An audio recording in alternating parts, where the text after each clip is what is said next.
So, bonjour, comment allez-vous? So, welcome to Japan. So, it's my great pleasure to host you. So, we have nice delegate from Paris. So, we wanted to have this kind of in-person workshop already 2 years ago, and then we postponed it many times, and finally we could have it in Tokyo. So, I'm very happy to have you here today. So I'm Masashi Sugiyama. So I'm director of RIKEN Center for Advanced Intelligence Project. So my role today now is to introduce our RIKEN Center. So what it is. So then after that, we start our workshop program. So then let me briefly talk about RIKEN. So then first of all, the question is, what is RIKEN? So name in Japanese is Rikagaku Kenkyūjo. So these 6 characters, and so they pronounce the first 3 characters are Rikagaku. So this means physics and chemistry. Then last 3 characters are Kenkyūsho. This means research institute.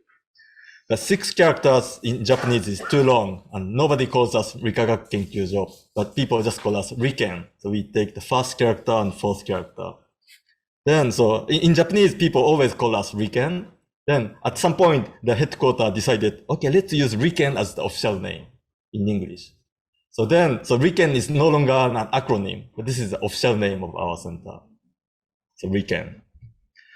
So RIKEN actually has a long history in Japan, but compared with French universities, maybe our history is quite short. But RIKEN started 1917, so it's more than 100 years, as actually private sector. So it became actually a big concern. So RIKEN had a lot of companies and actually earned a lot of money and did a lot of great research before World War II. But then, so after the World War II, RIKEN was basically broken down by the United States. Then, so it restarted again as Scientific Research Institute Limited. Then after that, it became a public corporation, and then now it's called National Research and Development Institute. So our president is Gonokami.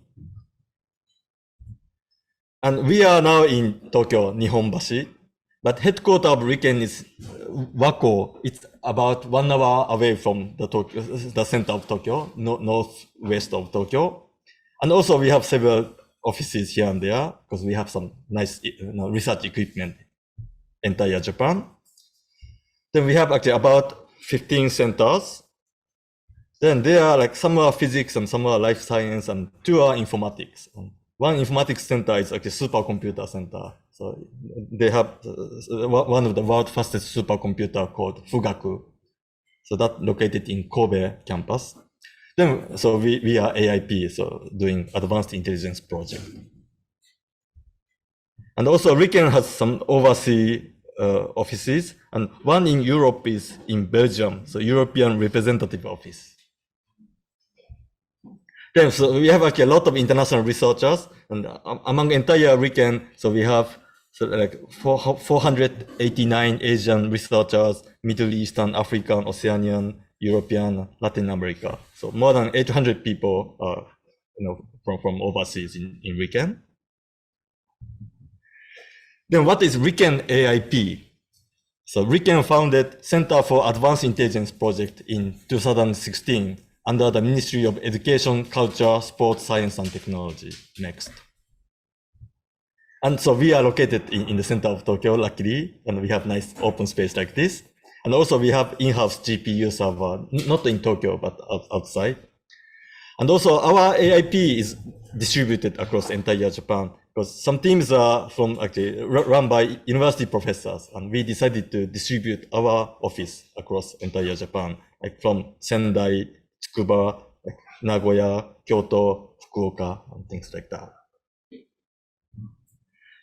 Then in this AIP center, we have about 130 employed researchers, and 40% are international and 25% are female. So our center is actually quite diverse. Then we have about 250 visiting researchers from universities and other industries. Then we have about 130 domestic students as part-time researchers and 140 international interns.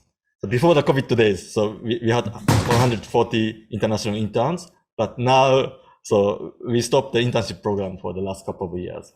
But from this year, we started the internship program again. So hope that we can also invite, internship students from France, maybe this autumn or next year. So we are also quite active in having international collaboration and industry projects. And in AIP, so we have 5 missions.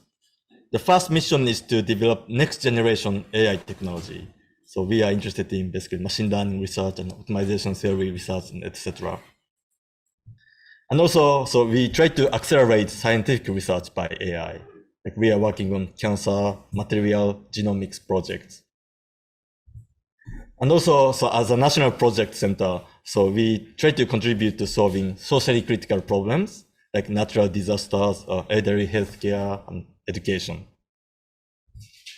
And also, so apart from like scientific development, so we are interested in the study of ethical, legal, and social issues of AI. So this includes like setting up ethical guidelines of AI, personal data management systems, and etc. Then finally, human resource development. So we are interested in developing researchers and engineers in this field. And I have more slides on some issues, but I just skipped them. So we have many projects. And then finally, workshop program. So today, after my introduction, so Ponce will talk about his research and also introduction of PRAIRIE. Then after that, we have many talks and also poster session to the evening. And we have dinner together. Then tomorrow, so actually the first talk was originally canceled and I thought we should start from 10 a.m. But I changed my mind and I will give a talk tomorrow morning. So then please come to 9:30 tomorrow and I will give the first talk. Then after that, so we follow the program to 3:30. So we also have poster session tomorrow. Okay, that's all information I prepared for today. So I hope you enjoy the workshop and let's use this opportunity to tighten our connection. Okay, thank you very much.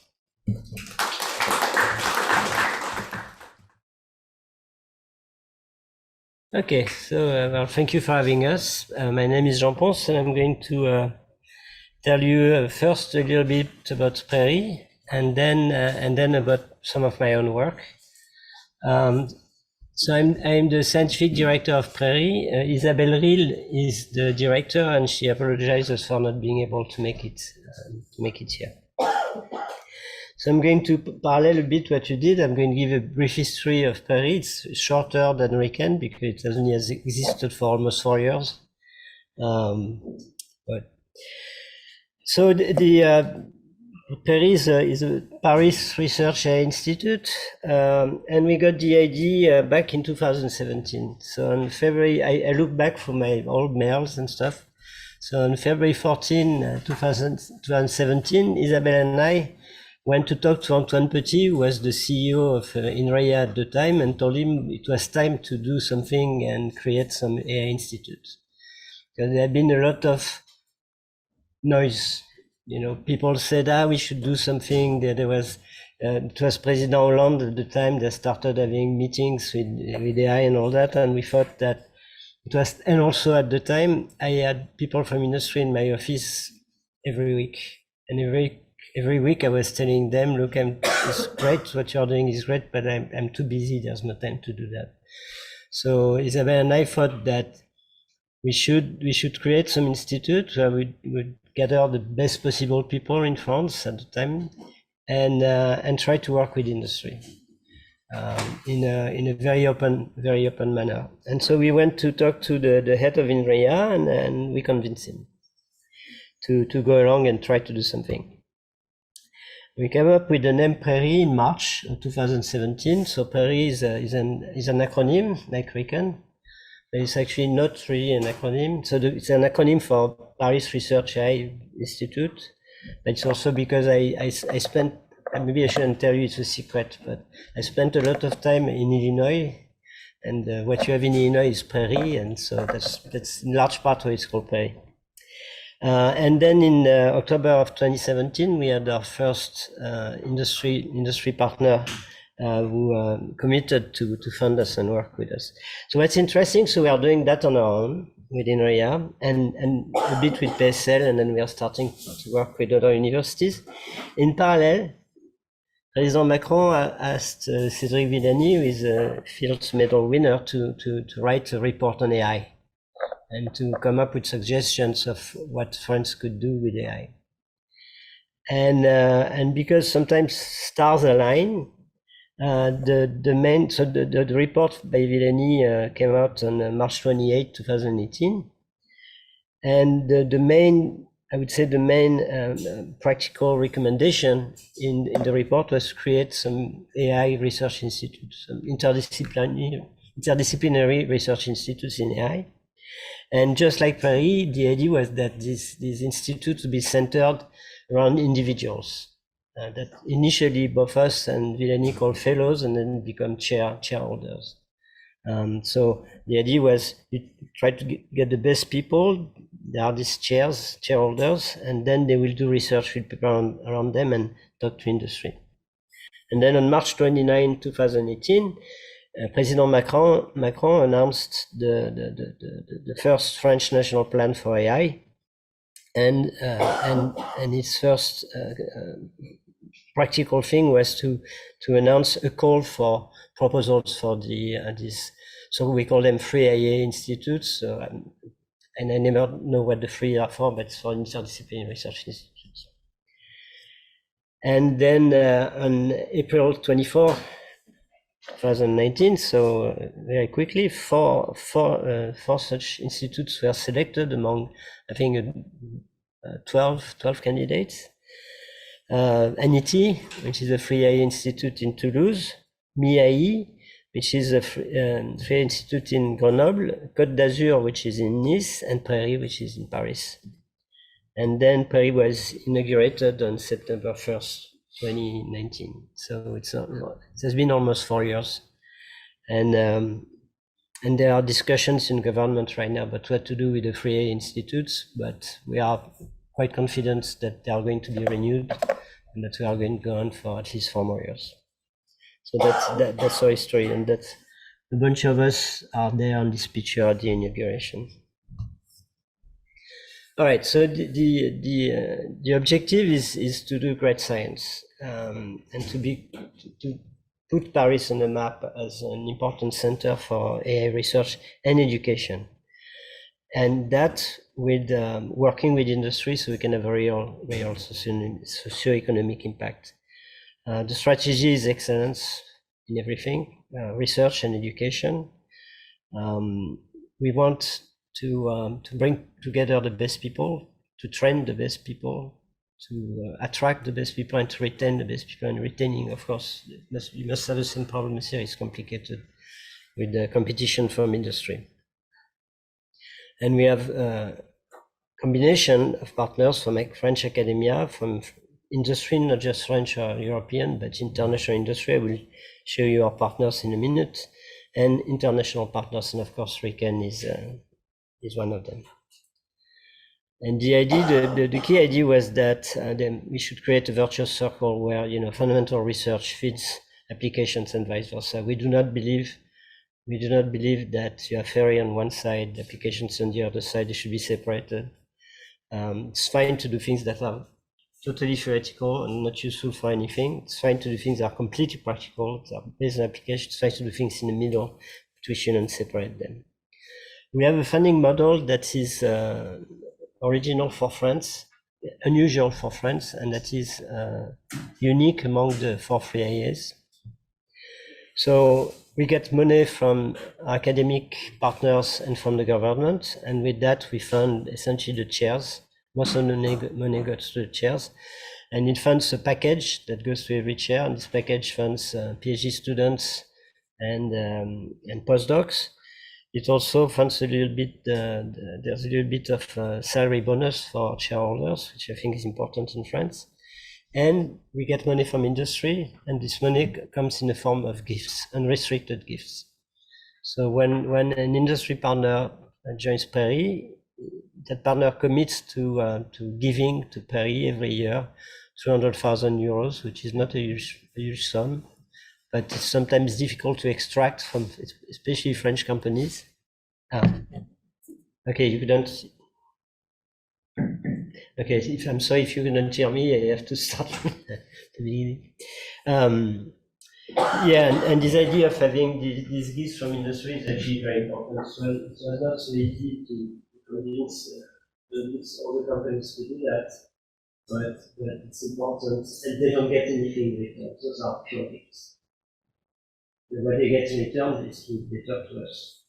And I think the system that is tough to convince some of them, but they are used to give gifts, but they on specific topic or specific thing get fixed in return. It's another. We learn the research and we also have contracts on top of the money but we also have contracts. You can be in France we have this system called SIFT PhD thesis, where you have a PhD student who is co-advised by some person in the company, some person in the university. We have quite a few of them with our industry partners.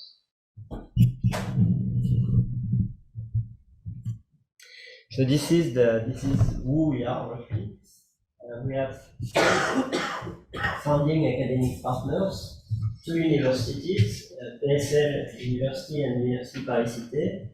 Those are 2 major universities in Paris. We have 2 national institutes, CNRS, which is a general interdisciplinary national institute for research in all fields, which is the humanities, and INRIA, which is dedicated to computer science and applied mathematics.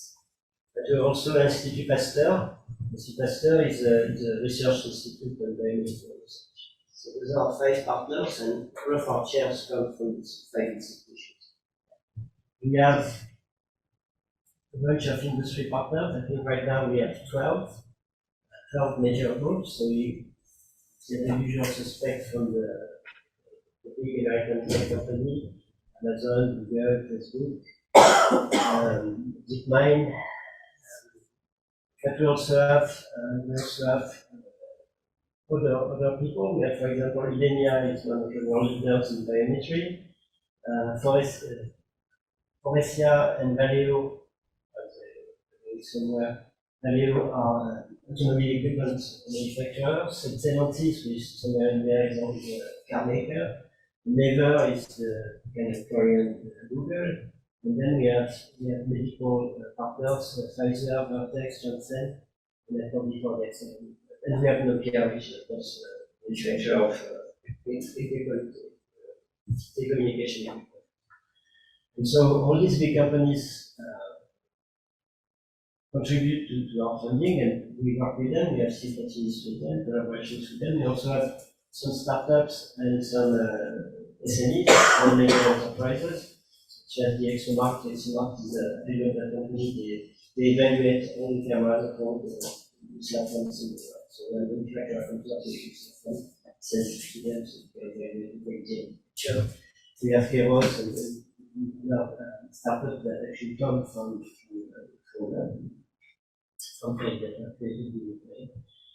we have 46 shareholders, shares are there, and then we have a steering management committee. So Isabelle has listed the director and scientific director, Stephanie Sonia from Relative and Gary Pierre-Louis are the associate directors for research. Then we have some staff who help us with the organization. Organization that really work with this. Quick question. Yeah. The chairs belong to one of the 5 institutes, or yeah. All the chairs belong to them. Yes, it's limited. And most of them, I think I've come to that in most of them are in Core AI. We wanted to open it more to SHS in order to be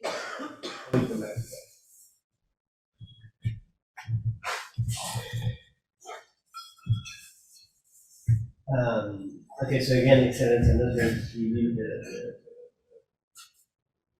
the statistics of how well we are doing and where we are. But we do research in most areas of AI.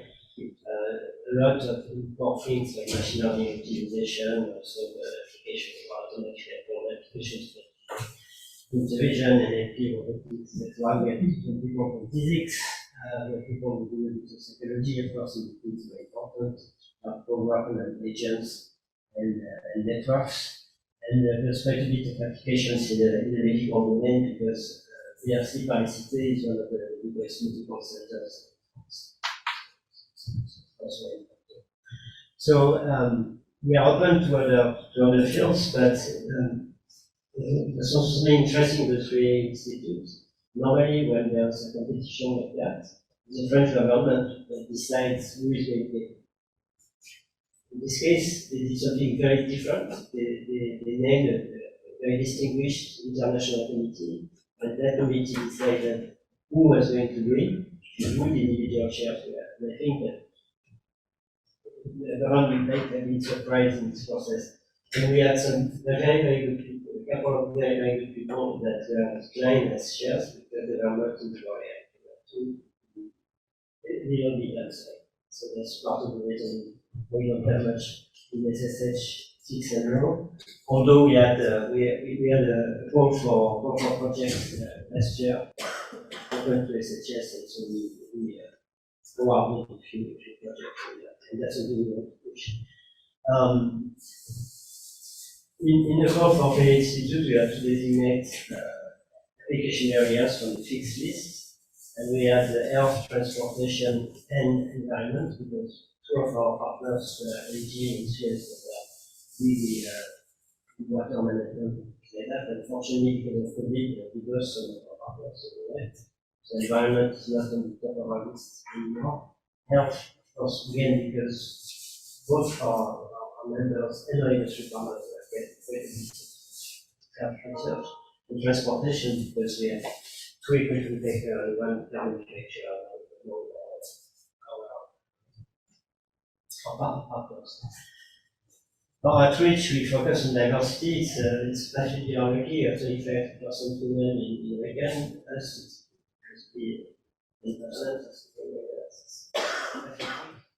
unfortunately, this reflects the states of AI in general and AI in France. So we are trying to do outreach, starting with the high school. It's going more slowly than we expected because of slow down things quite a bit. So those are examples of recent achievement. We have the most lot of papers at lyrics, including test paper 1 and test of 10 paper both 2 was back. Test of 9 got 11 gold medals at the leading Olympiads with several papers in nature and science for things related to space, to environment, from chaos to and RIKEN-AIP one in nature. Masashi developed a very large multi-encounter corpus, including for languages that are spoken by relatively few people, such as Basque and Water. And this one is kind of interesting as well. I think it's a programming language for statutory verbs, so you can understand and formalize them. The French legal system is Byzantine, so this something from verbs and several reasons. And those, of course, are just some examples of what we do. So the philosophy is that we want to be more than the individual components with people who talk with each other. Again, that's something that was not obvious. There was some doubts, including among our partners, but I think it's catching up. And one of the things we are trying to push is that the industry partners talk to us, but they also talk to each other.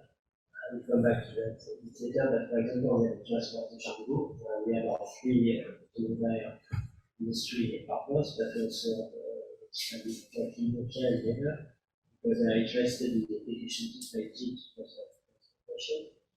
And we work together. And these guys are non-convexers. So proud about and we follow up with data sets, which will be ready this year as well. So we think that the mayonnaise is taking everything French. We organize scientific events. The one that we haven't done because we've been too busy and there was the COVID, been quite successful with SPICE, which is a summer school. But we have held twice and we have to be very soon. We typically have about 300 participants coming from all around the world. Here we have managed with some geographic and gender diversity. We have regular colloquia, but last year we had one of our chairs, Chambolo, is world-renowned researcher in genetics, who actually passed away last year. So we had a workshop in his honor at College of Ponce, that's very great success. So we do organize this kind of stuff. Education. So when we thought, when we invented PRAIRIE, we were thinking education, because education is the definition of universities, and we are going to research, but that's something that was added by something in Day1's vision of the trainees, that should be big education components, and of course there's huge need for education in AI.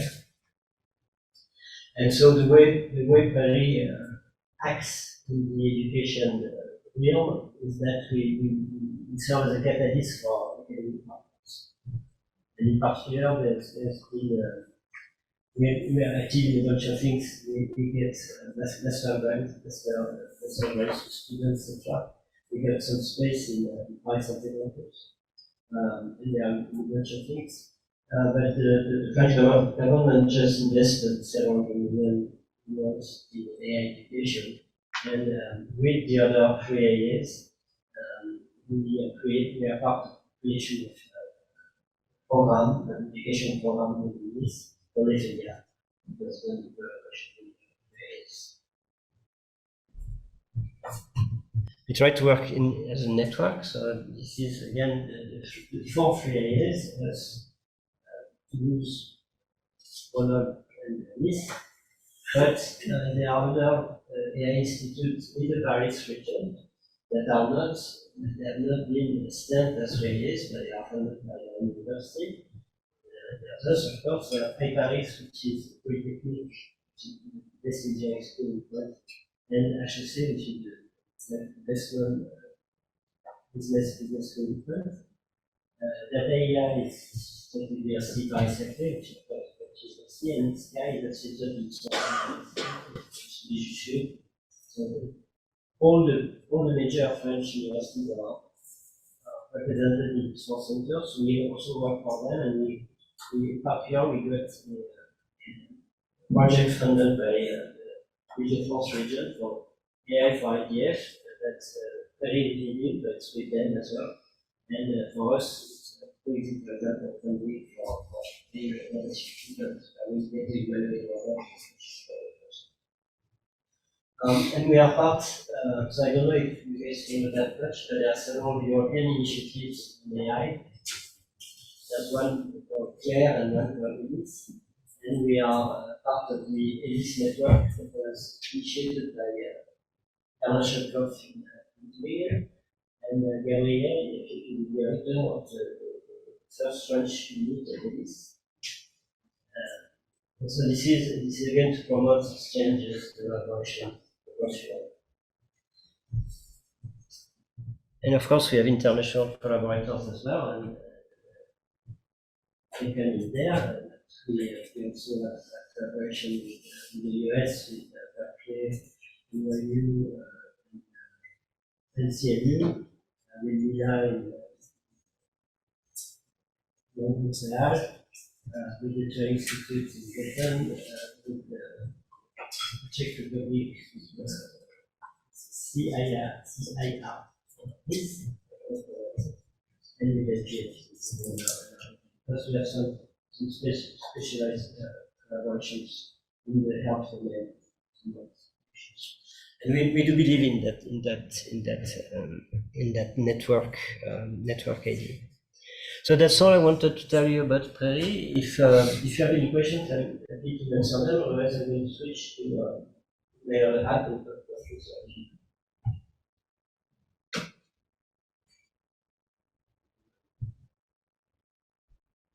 You can always ask questions at the end.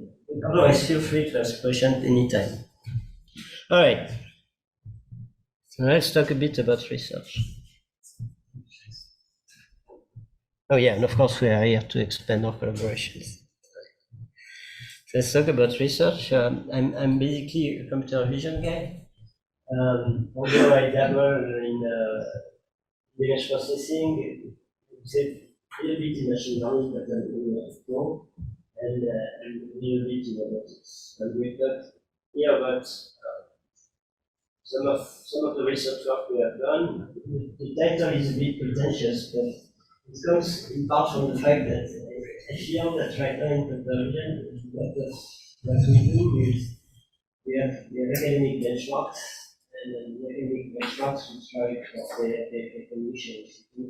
And we try to gain an extra 0.5% compared to competitions, and we can publish our papers, and then we invent some tasks that are more and more exotic in now, and push far from the overall. So we believe that that's our comfort zone, so I believe right now, so we are trying to push it. This work, of course, with a ton of people from all over. So this is an example of what can be done today. It's getting old, like 5 years ago. It's a mask CNN by Pierre-Louis and his colleagues. And this is unfortunately in this job for a long time. And this would have been science fiction 10 years ago. That comes around and automatically extract all these objects, label them, delineate them, and that's something 10 years ago, 15 years ago. But now you can do that. Most of this is based on supervised machine learning and in large parts on supervised deep learning. And there's been a trend that's kind of maybe slowing down, but there's been a trend of trying to label, so it's supervised, so you need annotations. You do expensive annotation campaigns. There's been a trend to label the whole world. So this is an example I took from MS Coco, which is a well-known data set. And somebody went and by hand delineated all these things.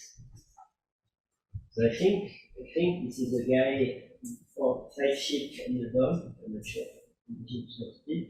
And I know that if I had that to do that myself, even with a pen or whatever, it would take me half an hour to do that.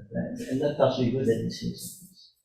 People who are better and they are good at notation. So, but this thing, when I made this slide a year ago, I had over 300,000 pictures. So can you imagine doing that with 300,000 pictures? And of course, you can if you have a big company and the big company has a specific project, you put the resources. You pay people for a long time to do that stuff. But still, where do you start? Should he or she have labeled the hat or the individual brass blades? To me, it doesn't make much sense. You can do it for projects, but it's not long-term solution.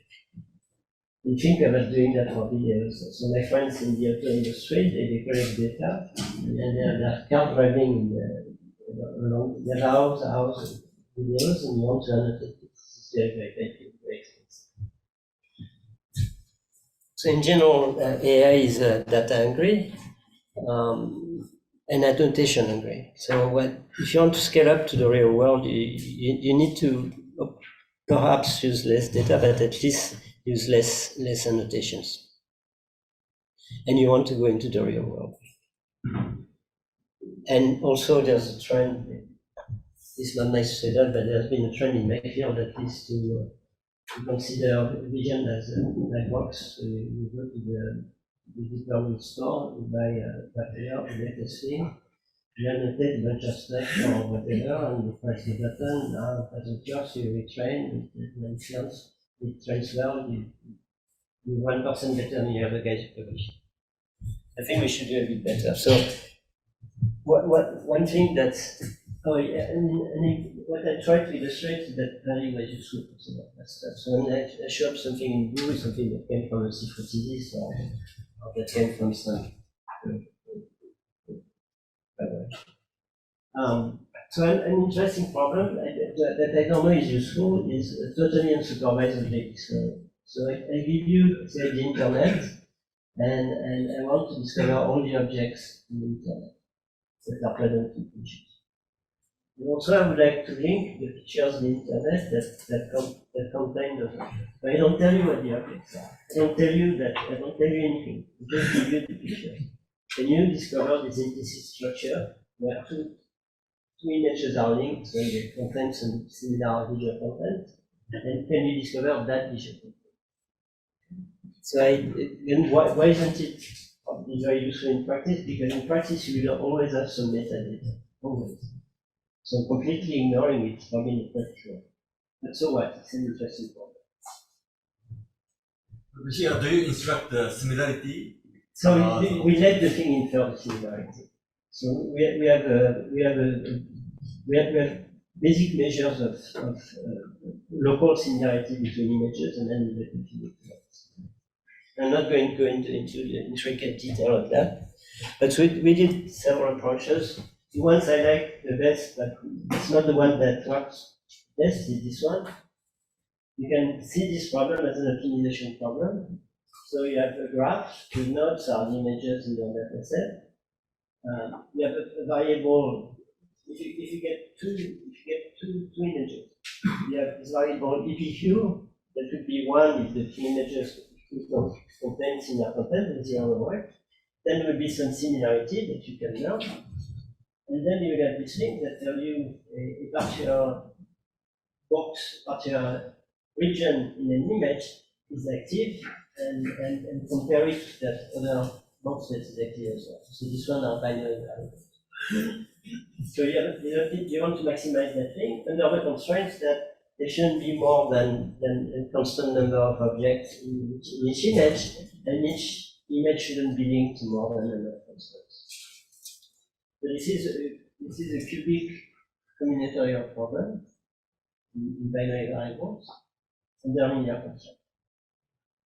So if there was no linear constraints, in fact, we could solve it exactly, because this is a submodular, in this case, a supermodular cubic pseudo-Poirion problem, and those we don't have solved efficiently.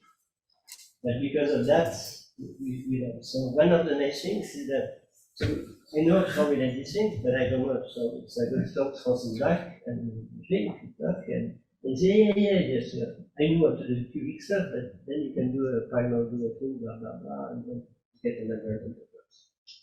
That's very convenient. We have pros. So I'm a mere computer vision person, but I've pros in machine learning. I can talk to data. So we did many versions of that, and we can now discover objects in data set with 1.7 million images, and maybe something that's getting closer to doing practical things is purely supervised is selective learning, which I think is missing for vision. And this is work that was done with Valeo PhD thesis, with the equivalent maker, with Patrick Perez, and our students with Van Voort. So this one is kind of interesting. This is work by Guillaume Lemoine, Foundation and myself. It's trying to do video prediction. So I give you a video, and I give you 4 frames on the video, and I said predict the future. So why would you want to do that? Is a good question. I can try to answer that later. But it's a hard problem. That is an instance of, just before I was talking current supervising, it's an instance where you can use a self-supervised approach. That means that you supervise your learning process by the data itself. You don't need any external source annotation. And we have done that for pure video prediction. I'm going to show you the results in a minute, but we are also doing that for prediction for control. So in this case, you want to have this where you have a little pendulum on top of a cart. The cart translates, and you want to control is classical control. People doing some of that to bring the finger. Or you want to control fluid by turning a cylinder in the fluid, and you want to make the fluid linear. Okay, so in this case, you can also formulate this thing as some as learning a representation for your task, such that you can predict the evolution of that video. So I'm going to show you, and so the pure video production, I think, is not interesting from application point of view, but if you use it for something, then in this case, then it's interesting. And so those are, you can train these things using self-supervised learning. So what's the idea of self-supervised learning? You have some data, and you have two views of that data. So if your data is an image, the two views could be props of the image. If your data is a video, your two views could be a bunch of frames here and a bunch of frames there. If your data is some text, one view could be a paragraph, and the other view is the other paragraph. And what you want to do simply is learn a representation such that the two views can predict each other. And that's something, this zero problem has become quite popular right now, and that's something we are working on with Van Bard and Yann Leclerc, which is with Facebook research. And here in the particular case of video prediction, we are in that set. So you don't need external annotation, you just try to use internal coherence. So I'm going to show you, I'm not going to go through the whole video because it doesn't seem to be playing. Oh yeah. Hang on. It was starting to play? Okay. Yeah, the video explains the whole process, too long, etc. I'm not going to. But essentially what we do is we take our video, we decompose it into layers, and for each layer we superimpose some grid of control points and predict their deformation, and then we apply the deformation to the frame, and then we do some painting and all that. So instead of showing you all the gory details, technical details that are, I just want to show you the kind of things we can do.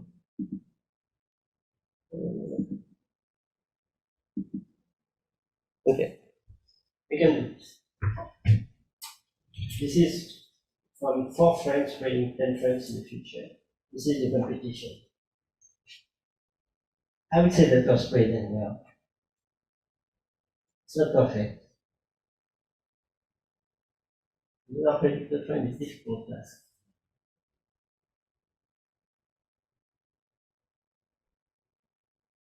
And so I'm very happy about these results, and I have trouble believing them. Then what we have done is something you should never do, is do long-term prediction. Predict 50 frames in the future. That's crazy. Wow. 4 frames grid, that doesn't make any sense, you shouldn't do it. But it works. Cartels, of course not perfect. And I'm puzzled by these results. So I really don't believe that you should do it without a goal. There should be some control signal in the future. So one of the things we are looking at now is video compression. The video compression, you have the true video all the way to the end. So it's something to guide you. And video compression is a super important, super cool application. So we are looking at that. Another thing we like to do is use this. Say, for example, you take a bunch of, you have a cartoon series, something like that.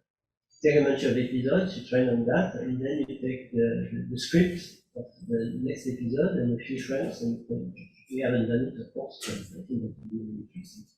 But the video compression is the thing I'm really excited about. So we do a little bit of, I'm not sure why I showed that, but we do, yeah, I know why I showed that. We do a little bit of depth completion from leader data. Some work we did with, in collaboration with colleagues of mine in Korea and colleagues of mine in the US. And you can basically what you can do, you get this sparse depth image from LiDAR measurements, but you also get an accompanying RGB image. So you want to use the RGB image as guidance to predict, to fill up the missing point in the depth maps. And there have been a lot of people working on that, and we get pretty good results. But in fact, the reason why I wanted to show you that is there are two reasons. The one, when people talk about LIDAR data, they always talk about point clouds. To me, it doesn't make any sense because the data is actually very structured. So this is from zero line data. So your LIDAR, it has laser beams that are not in a plane and not very far from plane that can external. And it gathers points along those rays. Those are not point clouds, they are very structured. They're these things that rotate like that. They form kind of free bonds in space. And I know of almost no work that explains this information. People do as if the points were there scattered in space without any structure. It doesn't make any sense. But there's that thing that I think is interesting, so I'm thinking about it, not much, so not about it. And this is the other interesting thing. So I told you that we have working groups among our industry partners. So the transportation one, hopefully I started gathering and will release this year the data set from real driving cars, from real applications, really from Stellantis and Florian and Yger.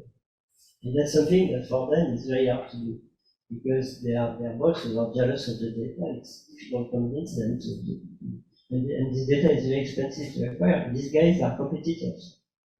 This is a setting where they're working together to try to put up together a data set. And I think if they manage in the end to do it, that would be amazing. Another thing that I'm very happy about, I was telling you about this company, DxOMark, that evaluates smartphone cameras. So we have another artist hypothesis with them. This is Nicolas Chahin, Balmi, and Sierra Ferranders at DxOMark. And this is not just accepted at CDPR. It will be, as far as I know, the first legal face dataset. Normally, when people gather face datasets, they don't ask their authorization to the people who face the feature. And celebrities, there's one-on-one for celebrity A, for example. I don't think the celebrities get the agreement to at least use even commercial applications. This, they use models not like in supernormal models like Q&D, that they photograph in various scenes, and then their professional photographers evaluate the quality of the image.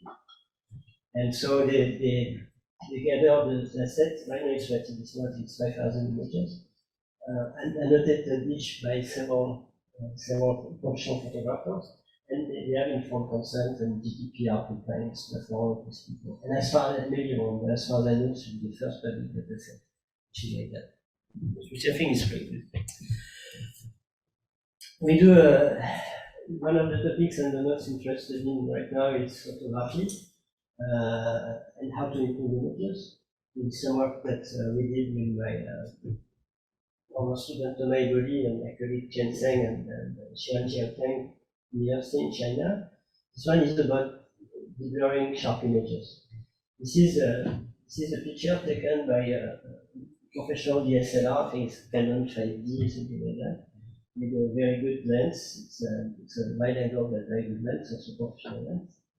And this is a very small crop of that picture. So if you look at that very small crop, it's a little blurry because lenses are not perfect. Then there's chromatic aberration. So at the bottom, you have reddish colors, and at the top, you have greenish colors. And the greenish ones are tougher to see, but you can see the red. The photo is a bit blurry. So what we did is you can actually calibrate your lenses, and you can compute their PSF. If you know their PSF, maybe you can remove the PSF once it's started. So this sharp image that's not perfect becomes this one. The chromatic aberrations are gone, and the image is sharper. Okay. But we have done, I think, something that's... Is the PSF completely determined by the camera? It's camera lens. Yeah, it's a mixture of the optics and the pixels. And this is more recent work. This is with neural work with physicians of mine and of General Icona, and also with Renaud Thomas, who did the previous work Pierre-Louis, with Pierre-Louis and then Suva. The idea is to, nowadays, if you have any camera, most cameras are smartphone cameras, when you turn on the camera, it starts capturing pictures. It doesn't tell you it captures pictures. When you press the button, it either picks the one like the best, or it fuses them to the better picture. So here the idea is that, and you know, if I'm running out of time, you tell me because I'm talking, so that you told me I should talk long. So No, so it's there. I have 10 more minutes. Yeah, 10 or more. Okay. And so, I don't know if you're aware of it, but the camera doesn't capture RGB signal at every pixel. It captures either an R, a G, or a D signal. So it's just black and white picture, and then it's extrapolated or interpolated to be used for RGB. But nowadays you can capture the raw image, and then you can also capture a burst, 10 to 40 images when you're from it. And it's good to start from the raw images because when you compute the JPEG image, a lot of information is already lost. So you want to fuse directly these images. And so we have done that for super resolution. Super resolution means increasing the spatial resolution of the image. In our case, we are going to do it times 4 for resolution, that is times 4 the number of pixels in each direction, so it's 16 times the number of pixels. But also high dynamic range. So in pictures like this were taken at night by Bruno in his apartment. So you have a spot that's completely saturated, so it's a white patch, and then everything else is dark.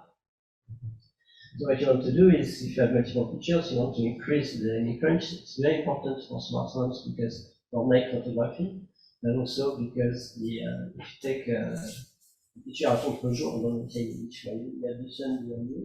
Either the face of the person will be very dark or the sky will be white. So we need to do something about it. And so we did. And this is the original, this is the center image in the burst. And this is what you get. And this does joint super resolution and high dynamic range. And you can see it as revealed on the details. You can see the bulb. You can see the cells are perfect. You have kind of a halo on the spot. So, you know, it does work here. But still, you can see the bulb nicely and you see all the details. Let me show you just a close-up. You can see clearly in the neighbor's house, chairs and all that.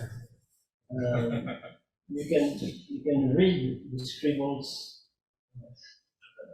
you know. And so, of course, in high dynamic range imaging, the noising is a big part of what you do. And you can see on the trap there is an extract tag, only dust and all that stuff. Very clearly. So we are very excited about that. Okay. A couple more things and that will be done. We are interested in real applications. And so one real application is astronomy. So you have heard about exoplanets. Most exoplanets are found by look at the star and you look at the fluctuation in its brightness.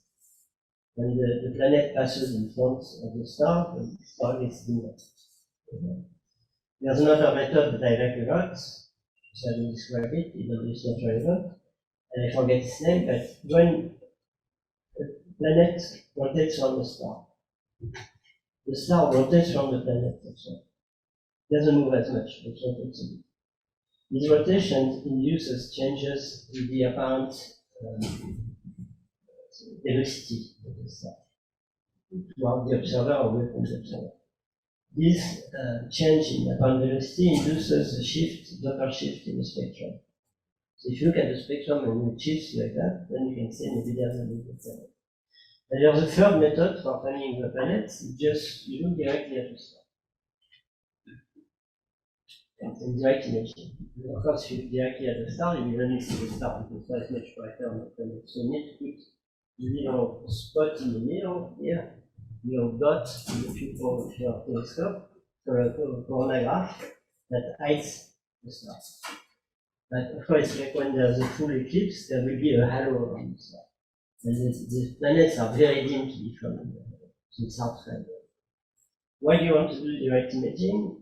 It's because with the other methods, you're getting information about the atmosphere composition, for example, or the size of the planet, the direct imaging method.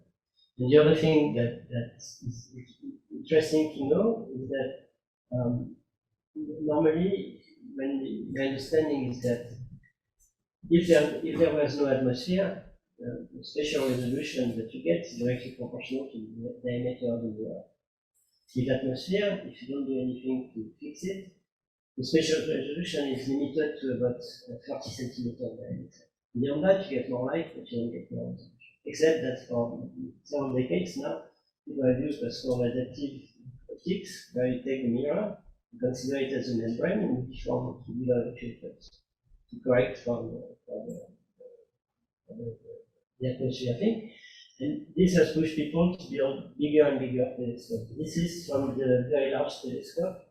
I think the mirrors there are about 8 meters, and they are finishing now the extremely large telescope with a main mirror diameter, if I haven't forgotten, 49 meters. 49 meters is big as insulation cell, it's a big telescope. Like 15 floors or something.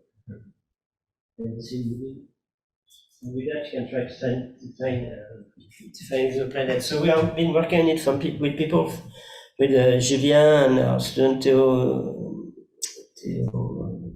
I forget his name, De Brito, and a postdoc, Olivier Flasser, who now got a job at CNRS, and Anne-Marie Lagrange and Langlois, who are astronomers at the observatories of Paris and Lyon.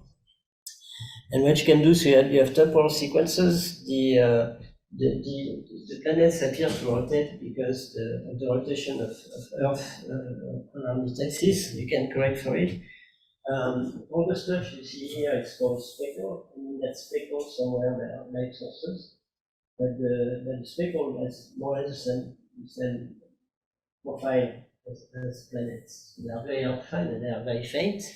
But so we can use some of our knowledge of the physics to make the planets a little bit more visible and then just train the black box to do the detection. So the typical way to test this is on synthetic data compared to existing methods. And green, this is a so-called contrast curve. You want to be as low as possible. Green curve is this. Dotted curve is the theoretical minimum. That's difficult to evaluate, but you can. And unfortunately, we haven't found yet exoplanets. But we haven't found we have found two unknown sources that we know are there because they respond strongly, but also they are there for several observations with self-star at different years. And so we are, our astronomer friends are in large-scale evaluation of that. And we can also do some characterization of the spectrum. There are things we want to do in this direction. One of our colleagues from the Pasteur, Jean-Baptiste Masson, does molecular imaging. The red dots are individual molecules. So we want to do super resolution on that, but it's okay, we're doing it for a while, but I don't know it yet, but we want to do it. And super resolution stuff we also want to do with, this was a very small baseline. We have found it's struggling a little bit with it. And now if you take large baselines, and I want to do things like cultural heritage preservation, things like that. And we have colleagues who work on that, so we are going to do it.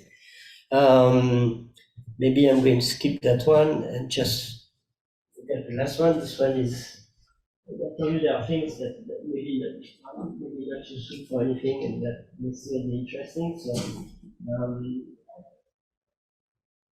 I think in robotics, people have kind of turned away from creating problems for a while, which I think is a shame. So this is some work that we started. This is work with Yann Duval-Montmarin and Jean-Paul Lemont, who unfortunately passed away, and myself. And this is to revisit the fundamentals of motion planning. What is the main representation for robots is a so-called configuration space, which is motion mechanics. So what is the right structure for doing the configuration space for robots? So we can do it in a very general setting. A robot is just a deformable object, deformable shape, but that shape has constant movement. Always can deform in movements. And I can define as this shape deforms along some path, I can define the volume of the region that it sweeps as it deforms. What you can show very easily is that if you take the minimum of our whole path of the regions that is swept by the object as it deforms, and you remove minimum between minus the constant volume, then it's very easy to show that this defines the true distance of interaction space, which is kind of intuitively it's not that surprising, but it's kind of nice because you don't need a parameterization, you don't need anything, it's just true. This is very nice, but unfortunately, it's not very good for motion planning because with this definition, if you sweep the same region of space several times, it's only counted once. And this prevents you from having a usable motion of geodesics. So we have to come, this is a theoretical definition, we have to come up with a differential definition, which we did. And with that differential definition, then you can actually do compute geodesics. Those are examples of geodesics. So this is if you go in the regular parameterization XY theta space, is the volume that will be swept. I'm going to this construction that one. With our geodesics, what you do, you model your swept, and you have a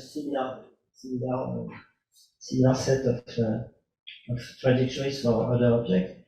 What is interesting, this is very interesting because in optimal control, there's something called notion, something called turnpike. That tells you if you have long optimal trajectories, and they will spend most of their time asymptotically close to prototypical trajectories for turnpikes.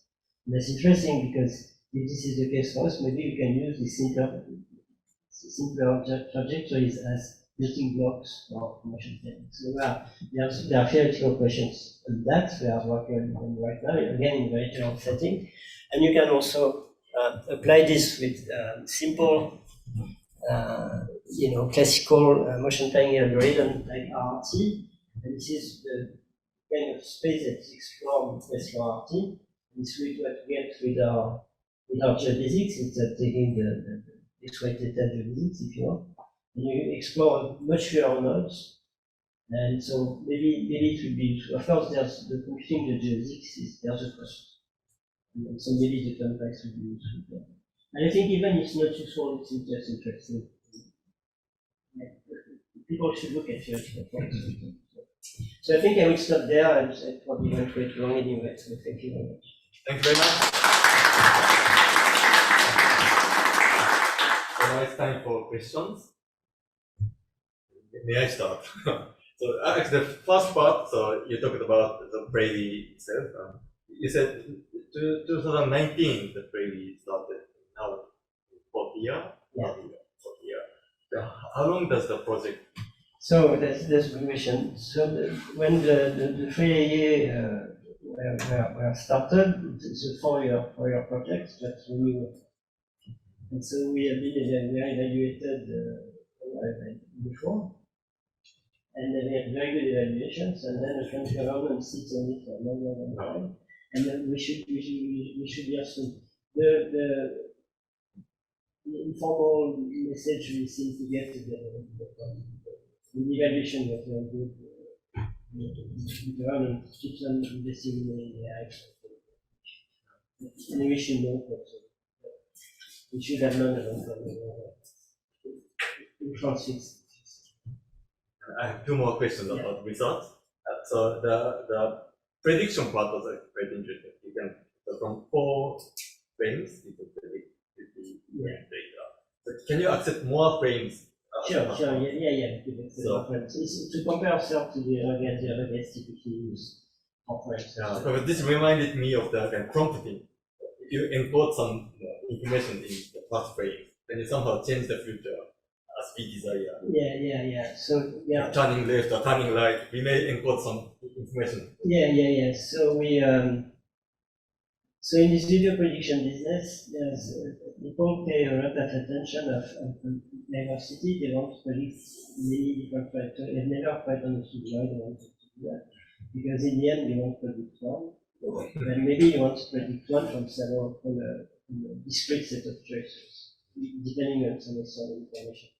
So we do actually have a stochastic version of our thing where I can predict multiple features and but in general, I think one of the key things is to fully control the prediction. Well, if I don't call it prediction, but generation, so we may want to generate whatever in the future. Yeah. So again, you can. I think the way to do it is you want to condition it on the past, and you want to pick the certain past. And you want to condition it on external knowledge, and for example, a map. Or on signal from the future. So it's a little bit like people who do dance rewards for RIA. If you have information in the future, use it. That's what you want. Because prediction in the vacuum, I think, is one more question is about privacy thing. So you talked about GDPR or something in the middle. That's a big headache for us. But if I remember correctly, EU introduced another law to kind of restrict the use of AI last year. I don't think, so I'm not a specialist, I don't think there have been new laws really, but I think there are new directives at the European level. But I'm not a specialist. So I think for this one, I think the lawyers are looked into it and they're fine. I heard already industry people are kind of affected by the new regulation. It's complicated. So, for example, my understanding is that in the car business, in some countries, like they don't care if they film the pedestrians. They are fine with it. In France, so when they collect data, they have to either blur the people or their face and all that, and it's, I think it's quite difficult for the auto industry in Europe to use their own, when they deploy their cars, using their own data to retrain their thing. I think it's very difficult.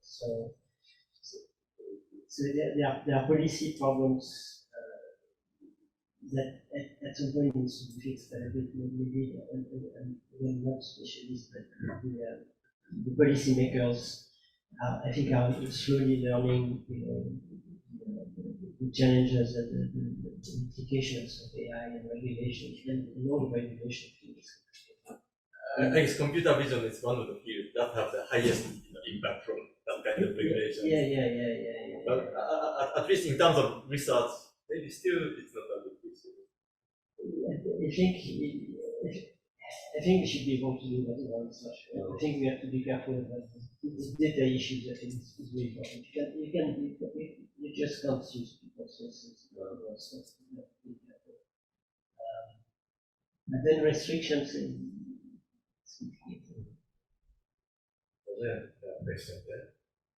So just your opinion on the architecture that should be used for the tasks that you do, like super resolution or denoising, and also I think now it's very popular for like all this diffusion model is like they use a lot of UNets or like very specific architecture. So do you think it's just like trendy, or is there some fundamental thing in the UNet idea? There might be, but I don't know. Okay, so first, in our image processing thing, we use learning units for regularizer. Yeah. For the rest, we use normal inverse formatting, this kind of stuff. And I think we probably do some diversifiers, I don't know. I don't know. Did you try this for generative models, for instance? No, we don't do generative models. Generative models, I make things about them. I think they are interesting. What I think is very interesting is the compositional part. Okay, here's my opinion. So the idea of whatever is trained from 600 million images or something. So I'm not totally impressed that the individual objects are realistic, because they might be one of the integers. It might not be, but it might be. We never know. There are 600 million pictures. What I think is impressive is the fact that we can compose them realistic. And that, to me, may suggest that there is something there that is interesting. Now the architecture themselves, You know, I see they do something infinitely deep neural network. Yeah, but in UNet you have something you have like skip connection, which is something that we don't really understand. Skip connections, if you look at Fleming Hayes papers on skip connections, he explains why they should work. It's not convincing you, no? No, it's not. I think the skip connection in practice works very well, and actually the original paper is great, but they've seen some kind of theoretical explanation. Okay. In general, in this field of trying to explain deep learning, I don't think so.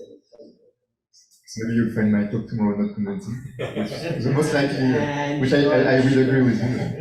I'm sure I will find it interesting.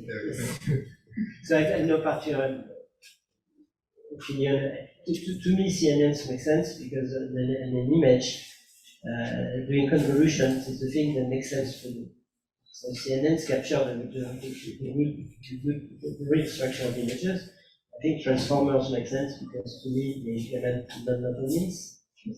And non-local means is a very good idea. Transformer makes sense. Beyond that, the intricacies of various architecture I don't understand. It looks like it would be like some multi-scale connection or something that is not built in. Because in CNN you don't really have multi-scale connection, whether with UNet you have multi-scale connection. Yeah. And so in our image processing stuff, in other work, we have used multi-spaces, and we have done another means, and non-local means. In this, we score resolution. Other questions? Thank you for the great talk.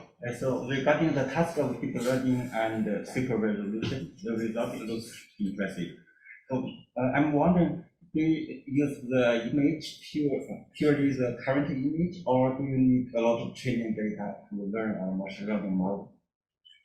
We need some data because we learn the regular data, but the neural net is small. So we compare it, there are two very related to resolution data, one by ETH, one by maybe China. And their networks are huge, it's relatively small, so I don't have a good argument for how many pictures we should use. The limits of our pictures we should use. I think one thing that's interesting in this whole area, and it's interesting as well in the photographic data theory, is that those are settings where it's easy to generate synthetic pictures that are very realistic. And because you know the physical processes, but on the other hand, those are domains, so it's very hard to get real supervision, real images. Your camera is not going to use a high resolution or low resolution. And in astronomy, it's even worse because in astronomy you have false negative because you are looking for exoplanets, and in your data you say that there's none, but of course just that's all these complications. And the other thing in scientific application that I find interesting is that you need to characterize the uncertainty of your results, the quality of your results. And I know that people do some calibration of neural nets or whatever. Results, when they call it low probabilities or something. The last thing is that what we should do, what we don't do yet, is that we are two models. Is we should do self-supervised for image processing because the image which we recover should predict when we haven't had time. And we are doing a really cool new thing. Not only do you do super resolution and imaging, but you remove focus blur, defocus blur, and you recover the field structure, do everything. And that's starting to get preliminary results. Then when it works good, then. Thank you. Then please join me to thank John for the great Thank talk. you.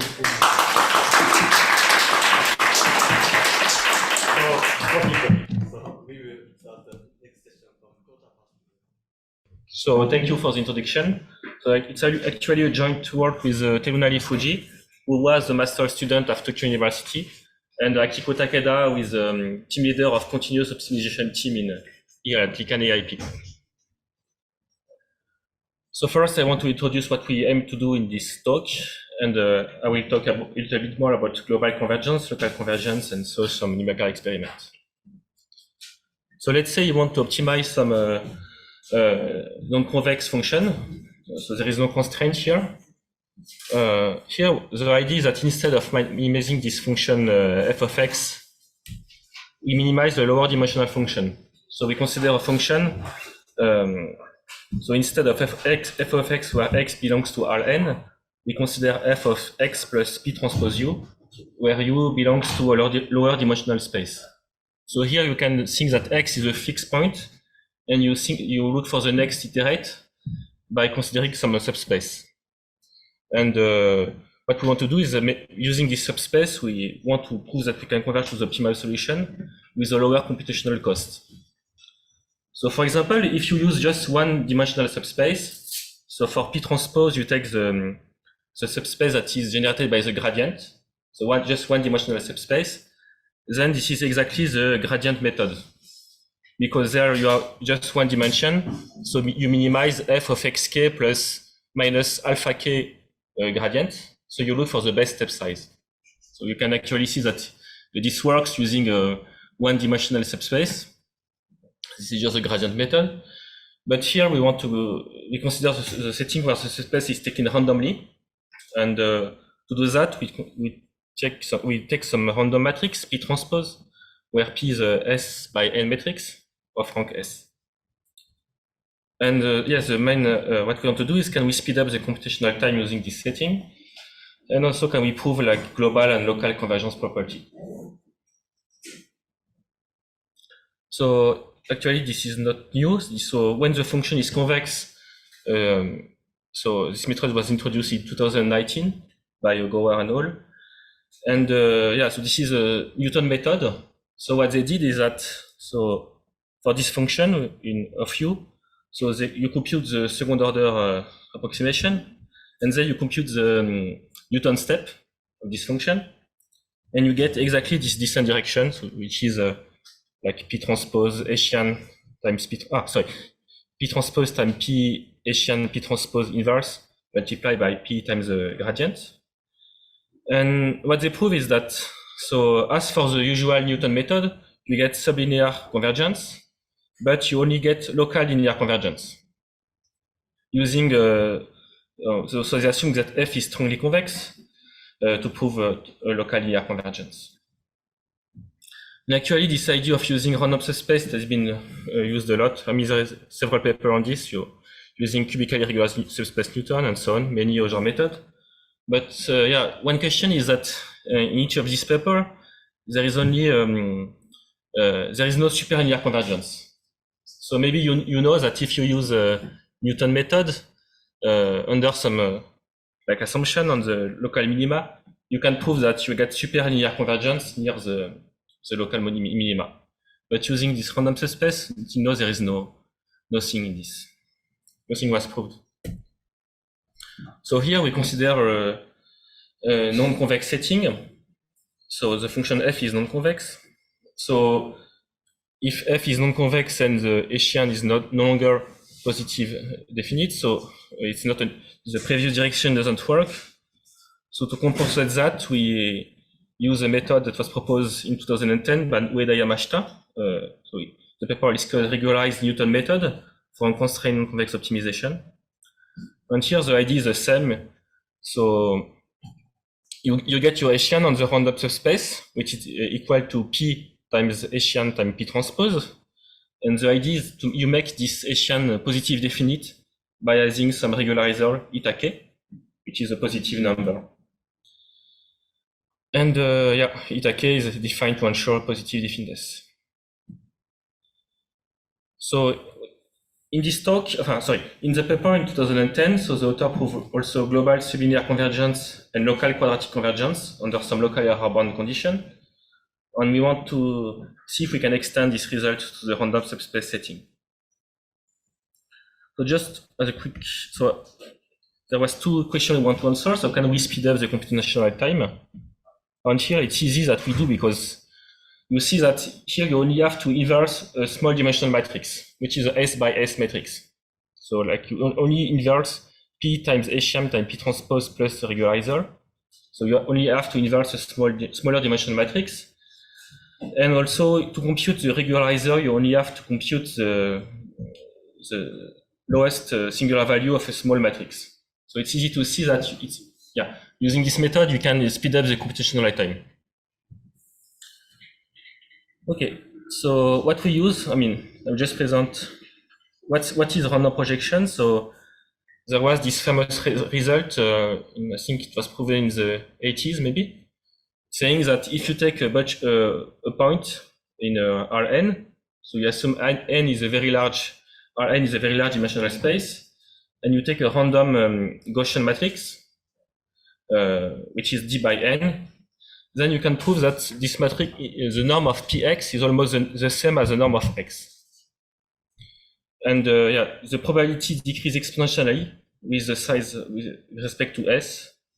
So this result was, it was called the Johnson-Illingstrauss lemma, on saying that if you take a bunch of points in Rn, you can project this point in a lower dimensional subspace whose dimension depend only on the logarithm of the number of points, and having all the distance that are preserved approximately. And so why is it useful? Yes, why is it useful? It's because here you see that when you compute the direction dk, then there is the last term on the right, it's pk times the gradient of f. And if you want dk to be descent direction, you don't want that the gradient belongs to the kernel of the matrix P. And so basically this result says that this never happened with a very high probability. Also, one other thing we use is, so if you take a random matrix, you have a nice thing called concentration. So if P is a matrix S by N random matrix, and whose entries are Gaussian here, and so you see that P times P transpose is a S by S matrix with rank S with probability 1, but you can prove that with high probability concentrate around the identity matrix. So yes, so I answer why it's useful, because we don't want that the gradient of f belongs to the kernel of the matrix. Yes, so pk is chosen, it's all the coefficients are IID Gaussian random variable. So this is how we compute pk.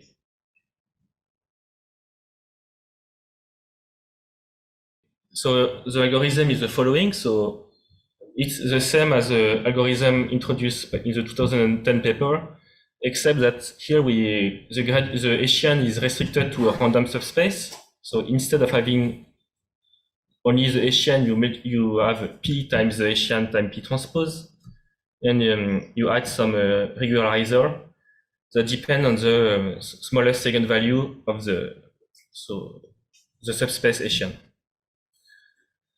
Then you have some descent direction called dk, and you compute the step size using Armijo rules.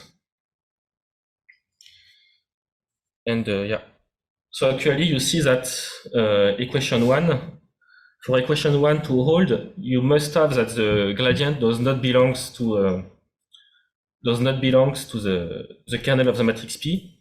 And this is where this result is useful here. To see that with high probability, the norm of the projected gradient will be almost the same as the norm of the gradient. So for global convergence, it's not so difficult. So the assumptions are quite typical. So we assume that the level set at the first point is compact. And we also assume that the Hessian is at least locally Lipschitz.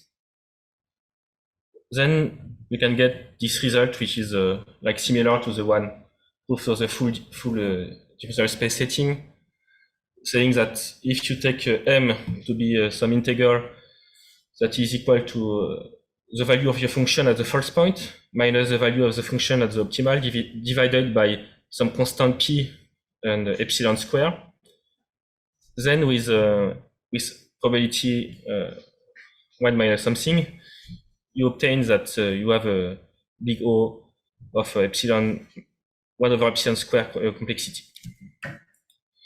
And so yeah, this is almost the same result as in the original paper. The only difference is you have this probability, and of course you don't want it to be 0 or negative. So the question is that how big is this probability? Yeah, you want this to be as close to 1 as possible. And so if you assume that the norm of x0 minus x star is bounded by some constant times square root of n, so basically you say that the infinite norm of x0 minus x star is some constant, then you can show that the constant m, so that appear in the theorem, it's bounded by some polynomial in the dimension n. And actually, so if you assume that x star minus x0 is bounded by some polynomial of n, then m is bounded by some polynomial of n, so this is what is important. And so if this holds, then by taking the dimension s to be proportional to some constant times the logarithm of n, then you can see that this probability tends to 1. So basically it says that if you can take a dimension that is equal to the logarithm of the dimension n if n is large enough. And that ensures that this with a high probability this result will hold. So now about local convergence. So here we assume that the sequence SK converge to a strict local minima that we call x bar. And what we'll prove is that the sequence f of xk converges locally linearly to f of x bar. However, we prove that it's impossible to obtain superlinear convergence. So basically, if we assume that f is strongly convex, then we cannot aim at local superlinear convergence using random subspace. Yeah, so to the best of our knowledge, this is the first time this is proved, and this explains why there is no paper using this like random subspace Newton or methods that have a superlinear convergence. So the assumption is that we assume that, first I will prove that the sequence f of xk converges locally linearly to f of x bar. And the assumption is that at least locally we have that the Hessian is Lipschitz. And the other assumption is that we assume that the dimension s is negligible compared to n. So that is the limit when n is large enough, s over n tends to 0. Actually, you can relax this assumption 3 on assuming that s is strictly smaller than some constant time n. But yeah. So here what we want to say is that we focus on the case where you really gain something by using the dimension s. And so the assumption 4 is what we introduced in the paper is that, so if you look at the second condition, it says that f of xk minus f of x bar is greater than some constants times the norm of xk minus x bar to some power rho, where rho can be taken between 0 and 3. So actually this condition is, so for when in the previous paper, so when people were looking at this local linear convergence, so they consider some conditions similar to that, except that rho was between 0 and 2. So here we prove that using this random subspace we can actually improve this condition. However, we have to introduce another condition that says that the rank of the Hessian at the local minima is bounded by some constant times n. And if you do that, then so when you have the first condition saying that if the rank of the Hessian around at the local minima is bounded by some constant time n, then you can prove that in a neighborhood of the local solution, actually the projected Hessian is a positive definite. So yeah, for a small neighborhood, the Hessian is positive definite with high probability. And once you have this, so you can prove something that is similar to a PL inequality. And basically that the norm of the gradient, the norm of the projected gradient is bigger than some constant times the difference f of x minus the minimum of x on the subspace. And yeah, so even though the function is not convex, so near the local minima, the Hessian is not positive definite. If you consider some random subspace, this result says that it looks like a convex function on this subspace. And so, yeah, the other result we need is to prove that we prove that actually the difference, so f of xk, the value of f as a current iterate, minus the minimum value of f on the random subspace is quite similar to the difference, so f of xk, the current value, minus the value of f as the local optimum. So when k is large enough. And so if you have proposition 2 and proposition and the PL inequality, then yeah, it's done. So you can prove very easily local convergence theorem, saying that you get linear convergence basically. So there exists some constant kappa smaller than 1, such that the value f of xk minus f of x bar decreases linearly is smaller than kappa f of xk minus f of x bar. And this whole with high probability. Also, if you don't like the high probability result, you can also get some expectation result, saying that the expectation of f of xk plus 1 minus f of x bar is smaller than some constant kappa prime times the expected value of f of xk minus f of x bar. And yeah, so here we prove that we get local linear convergence. And so what about superlinear convergence? So here, the assumption we need is that S is at least smaller than some constant time n. So yeah, this is the only assumption we need. And sorry, also the Hessian should be also locally Lipschitz.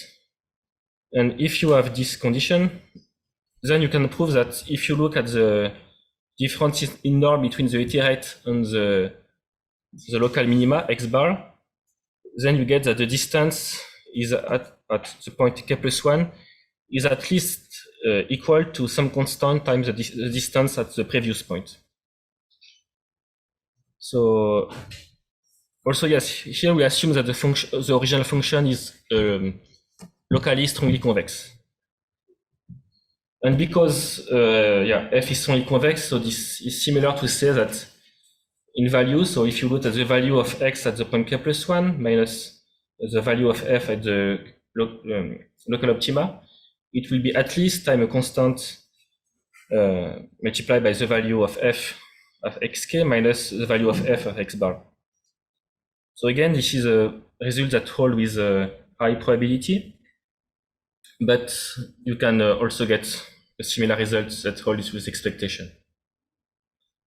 Basically, the idea to prove this is, so when you prove the superlinear convergence of Newton method, you get some Riemannic term that is Hessian, so the gradient plus the Hessian times the iterate, so xk plus 1 minus xk. And in the Newton method, this goes to 0 by definition of the Newton method. But here we get some projection on some space that depend both on the matrix P transpose and the Hessian. And you can prove that yes, if P is taken completely at random, then the norm of the projection is bounded, has some lower bound given by this. So this is why you cannot get superlinear convergence. Okay, so now I will present some numerical experiments. So here we use we did some numerical experiments for super vector regression, and we use some non-convex loss function. And yeah, the loss function is considered this function, and it was done on an internet Weismann dataset. So here the experiment is done is like not so big dimension, so 1,500, and we compare also with the usual gradient descent method and regularized Newton method. So the Newton method on the full space. And so if you look, so this is the value of the function f with respect to the number of iteration. So yeah, blue is gradient descent, and in orange it's the Newton method on the full space. So if you look at this graph, you think that maybe the original method is better because the curve in orange here, the Newton method is the full space. But if you look at the value of the function with respect to times, you can see that here you obtain better result using the random subspace method. So yeah, the paper is on archive, so if you're interested.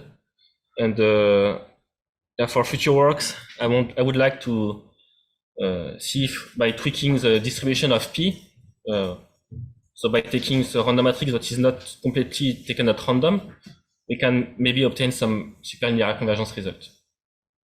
So yeah, thank you for your attention, and if you have any question.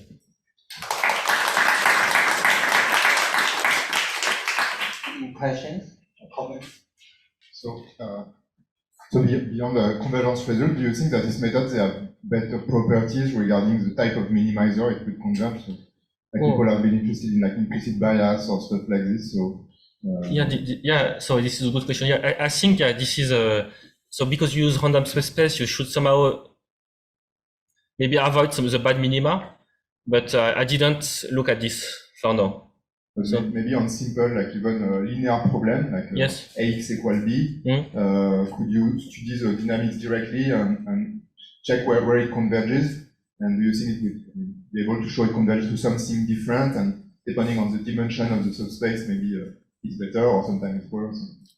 Yes, so we did other numerical experiment and we had this kind of properties, but yeah, I don't know how to. I didn't do anything theoretically on this yet, so this is for some future work, I think. Thank you.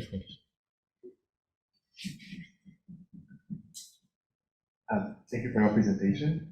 I have very basic questions. This is the first time I see subspace methods. So, can you go back perhaps to your algorithm slide? Yes.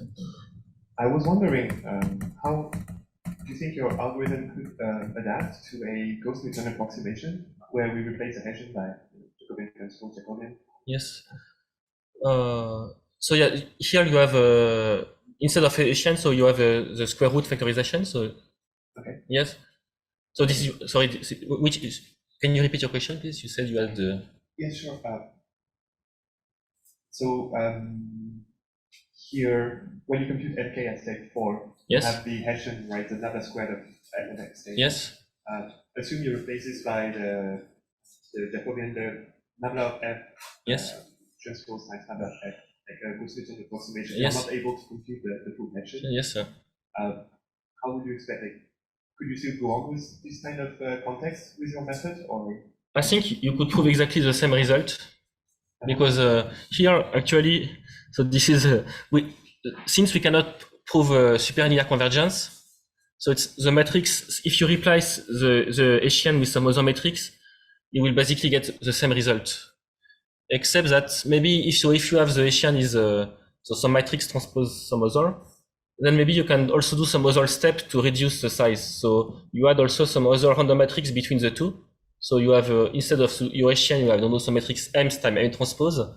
Then you can put some instead of M times A transpose, you have some M times like I don't know Q transpose Q M transpose, where Q transpose Q is some random matrix, and then you can maybe improve the computation. So there has been maybe many papers I think on this idea to reduce the data. So instead of using your random matrix outside of the Hessian, so P Hessian P transpose, you put it inside. So if you have, and this also, you can, there is many papers on this subject. Okay. And you can prove similar results.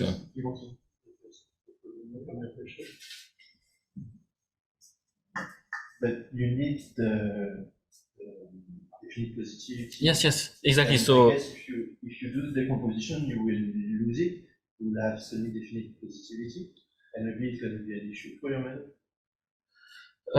So I think if the matrix is positive definite, I don't think you can get semi-definite positivity, because if the matrix is positive definite, maybe I didn't understand what you said. That I'm just saying that if you decompose like a vector transpose vector, yes, it's going to be a rank one, so you're going to have semi-definite positivity and not strictly definite positivity, and maybe it's an issue for your algorithm. I don't know. I'm just Yes. So thinking that maybe it's. I think that I mean you could because here we compute the smallest eigenvalue, so you could do that. But the idea is that if you have a matrix that is close to a positive definite matrix, then when you project it, it will be positive definite with high probability. So maybe you don't even need to do the step of computing the smallest eigenvalue. Thank you very much. I would have a follow-up, but maybe we can take this offline if Yes. other people want to ask questions. Thanks.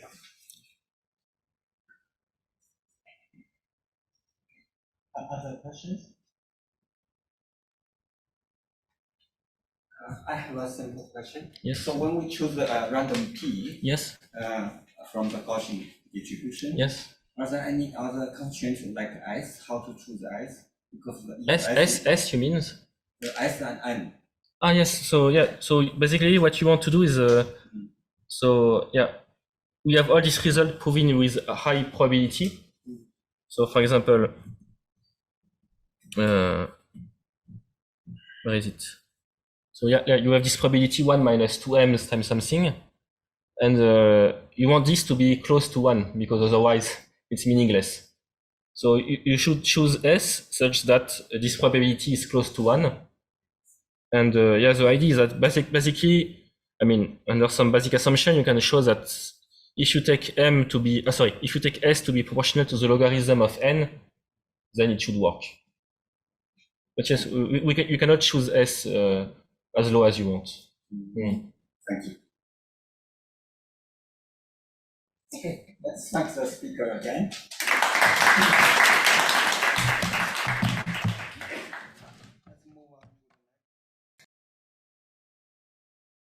Well, hello everyone.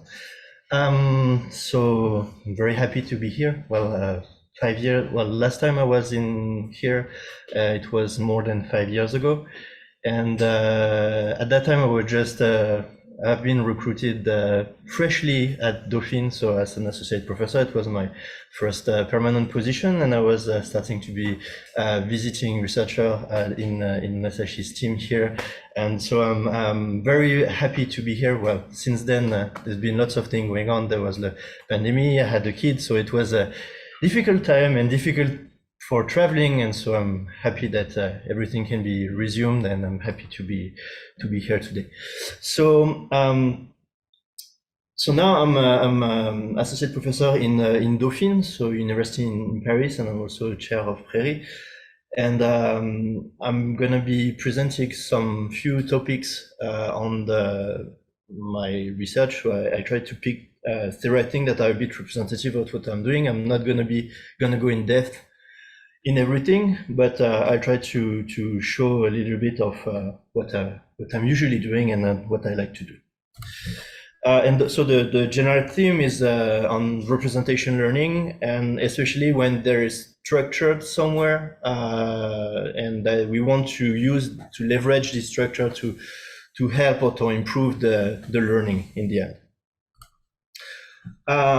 So I'll go on some generalities, and then there's going to be 3 main themes. So one application in counterfactual learning, one other in preference aggregation, and the last one is applied for some structured data, structure meaning different things in this context. So that's that's a figure that I really like to show, because that's basically my view or my opinion on what's the representation and representation learning. So usually we can think about when we are dealing with data, actually there is some object in the real world and we don't access directly to it. And when we have data on some object from the real world, actually it's as if we were observing it through some casting light on it and observing it only through the shadow. of course, if we had access to the real object, then life would be easy. But here we can only see part of it through the representation that we're doing of the data itself, and of the object itself. So in this way, I'm thinking that representation is just a way to access to part of the object's properties. And if you see here, let's say we have two kinds of objects that are 3D objects in the form of question mark or exclamation mark. And if we cast a light on it, then depending on the way we cast the light and we observe the shadow, well, there's some shadow that will be indistinguishable and some other that would be easy to distinguish.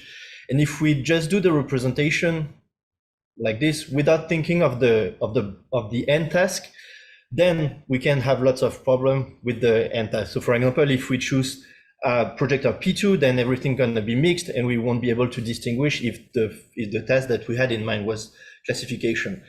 So the point is here that if we represent the data in a way or another, in some kind, either pre-processing or through some complex classifiers that do some inner step of representation, we have to have always in mind the end task. And sometimes we do things a little bit without this in mind. So that was basically this was the motivation for the beginning of my work when I was in PhD. And now I moved to still doing the same thing, but now adding structure to the context. And so just to show the problem with a simple well-known case, actually, if we think about PCA, that's exactly the same thing.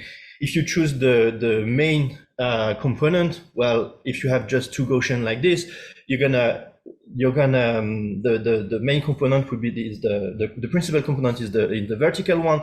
You're gonna mix your whole data, and if you want to do classification, then it becomes impossible. Whereas if you choose the second component, then you can do classification easily. So the two goals, the goals of representation of the PCA and the end goal of classification do not agree, and we should think about the end goal first and not embed that in the representation. So well, there's also a few more things. So usually the representation is basically the first step that we are taking in any data processing pipeline. So since it's the first step, if we mess up this step, then we're gonna do rubbish in the end, and it's gonna be difficult for the whole pipeline. We're gonna have bad result. So of course, I'm talking about representation, but it's a very general thing. Can be done either explicitly or implicitly, like kernel did. So it's not just something for deep learning. You can think about this in many setups. So as I said, it's a difficult task, but it can get even harder, and that's where I think it's most interesting. So when the data are tabular or numerical, well, we have many methods on that, but now when we have structured data, things get more difficult and more interesting. So yeah, for example, if we have some data that live on a particular space or with a particular geometry, we'd like to take this into account. So that's another layer of the thing that I'm interested in. So adding geometries, or when we have invariances, adding them into the learning procedure of the representation. So here the focus of this talk is to show different instantiation of that, how we incorporate prior knowledge as a constraint or as a structure somehow in the representation learning step. Here, I'm not going to talk about deep models. It's or if I talk about it, it's going to be just as a promising extension of what I've done, because I think it's already a difficult task. So let's work on something simple, try to understand it, and maybe later we can go to deep models for extending that. And why learning with structure is important for me. So for example, there is a situation where the structure means that we have, well, if we're working in particular spaces and we want to keep the structure, otherwise it's not a feasible solution. So for example, if we're working with graphs and we generate some average of the graph through the adjacency matrix, then it's going to be stuff that are not graphs anymore and maybe are not relevant to the application, are not feasible. So that's why we have to keep on to really focus on having the structure till the end. And also, as I said, the structure can bring us some invariances. And if we don't think about it, then again, it's going to be a problem for the learning procedure and for the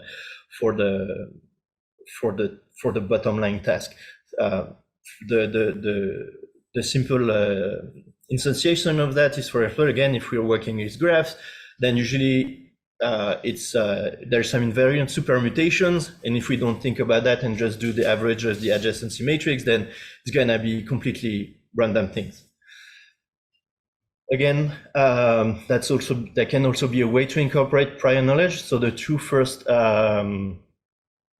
applications I'm going to talk about are going to be ways to incorporate in a simple way through constraints some prior knowledge.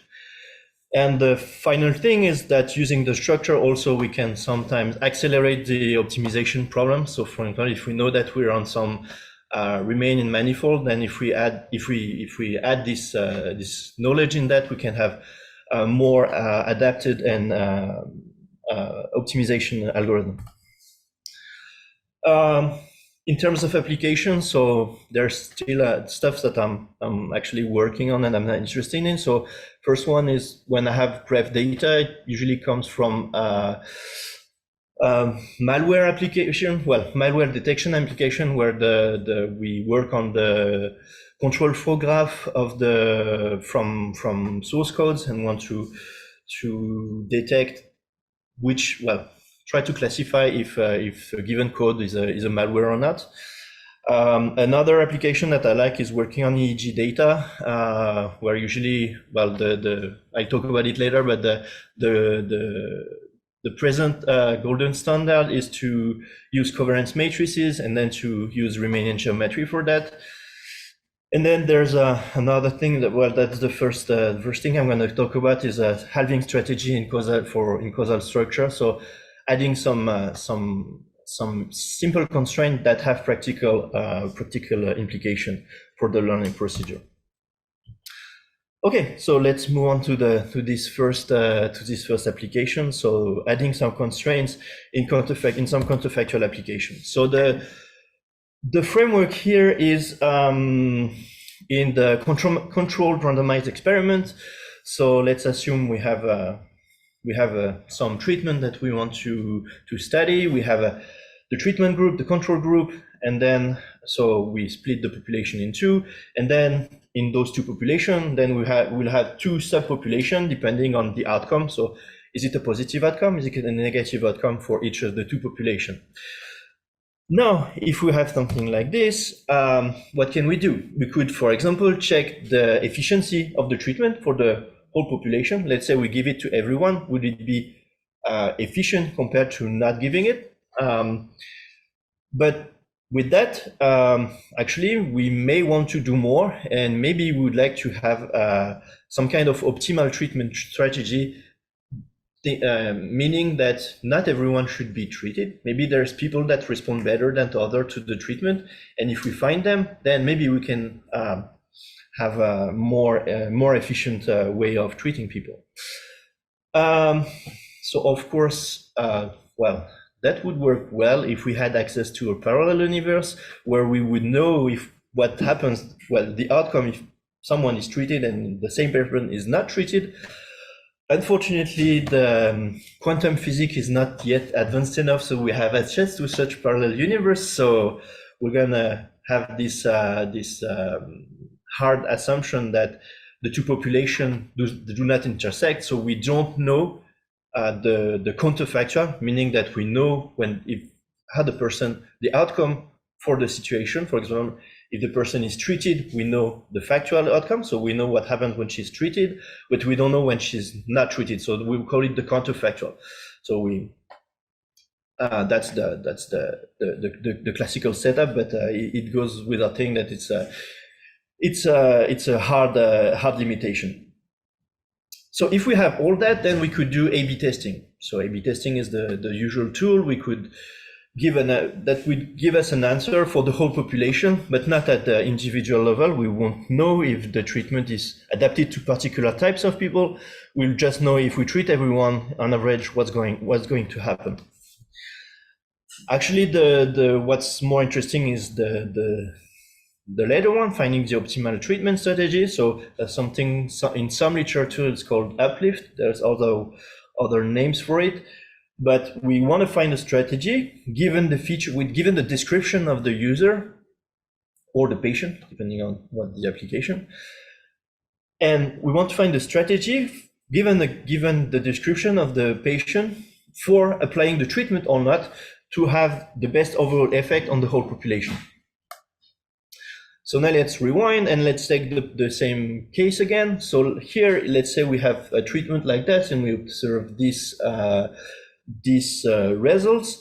So it's pretty clear that here we have a positive impact of the treatment. So we would like to apply it to everyone.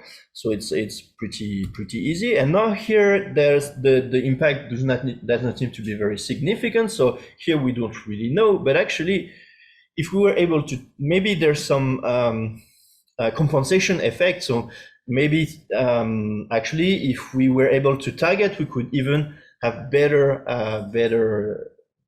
results. So yeah, so what's the uplift for a given individual? Actually, we formulate it as the probability to have a positive outcome. So given for a single user, given he's been treated, minus the probability of the positive outcome if he's not treated. So of course, there is always for a given user one of the two terms that is unknown, and so in the classical way we use the expectation for, well, we would like to have the expectation of those two terms for doing that. There's many ways or many heuristics for trying to approximate that. And on one side, we switch to another point of view on that, and I'm gonna give you some more intuition before explaining what we did for actually solving the problem. So, given the outcome and the counterfactual outcome, if we knew the two things, but we don't, but let's just assume for now that we do, we could split the population into four subpopulations. Actually, we would have the responder, so that's the positive outcome if treated and negative if not treated. So that's basically the people that respond positively to the treatment. That's the people we would like to target. So if we knew the factual and the counterfactual, we would like to be able to target those ones. Then we have two other subpopulations that called the survivors and the doomed. So survivor is positive outcome whatsoever. So giving the treatment is not useful for them. And the other is the same, their negative outcome whatsoever. So giving them the treatment is also not useful. So those ones, depending on the application, either if we want to be safe, maybe we should treat them. And if it's just an advertisement campaign, then maybe it's just costly and we would like to avoid it. So depending on the application, that we would like to target them or not, but the impact is neutral here. So we want to target the first one. The two other subpopulation, it's pretty neutral for us. But then there is a fourth class that is the anti-responder. That's the one that we clearly want to avoid at all costs, because those ones are going to have a negative outcome if treated, and then a positive outcome if not treated. So we want to let them alone and want to not treat them. And so if we were able to model and to find those subpopulations, then we would have solved the problem. Again, I said we have the hypothesis that we have to know the counterfactual, but we will see how we will leverage that. because actually we don't know the counterfactual outcome, but there's some partial information that we have here. There's some structure from the data, from the program itself, and I will explain this just a little bit after. And here, the key thing is that we are going to model the whole population as a mixture of those 4 subpopulations, and we'll see how we will do that just after. And so here we go from a counterfactual learning problem to actually a density estimation with missing data. So I said there's some structure. Let me explain that a little bit more. So actually, here is the trajectory, well, for a responder. So responder is in the higher branch or in the bottom branch. So that's someone that, in terms of observation, so that's either someone that is being treated and have positive outcome, or is not treated and has negative outcome. Okay, now we can do the same for the survivors. And now we can do the same for the whole population. And actually what we can see here, and for every bunch, we don't have the 4 population, we only have 2 of them. So that means that now if I observe someone that has been treated and that has a positive outcome, I know that it's either a responder or a survivor. I don't know which one, but I know for sure that that won't be an anti-responder and a doomed. So that means that now if I'm doing some mixture, density mixture estimation, there is some part of the problem that I can discard. I can put them to 0, those probabilities. And so that's the structure that is pretty simple, but actually we can embed easily in our learning problem. So we will just use classical mixture model, just took a log likelihood.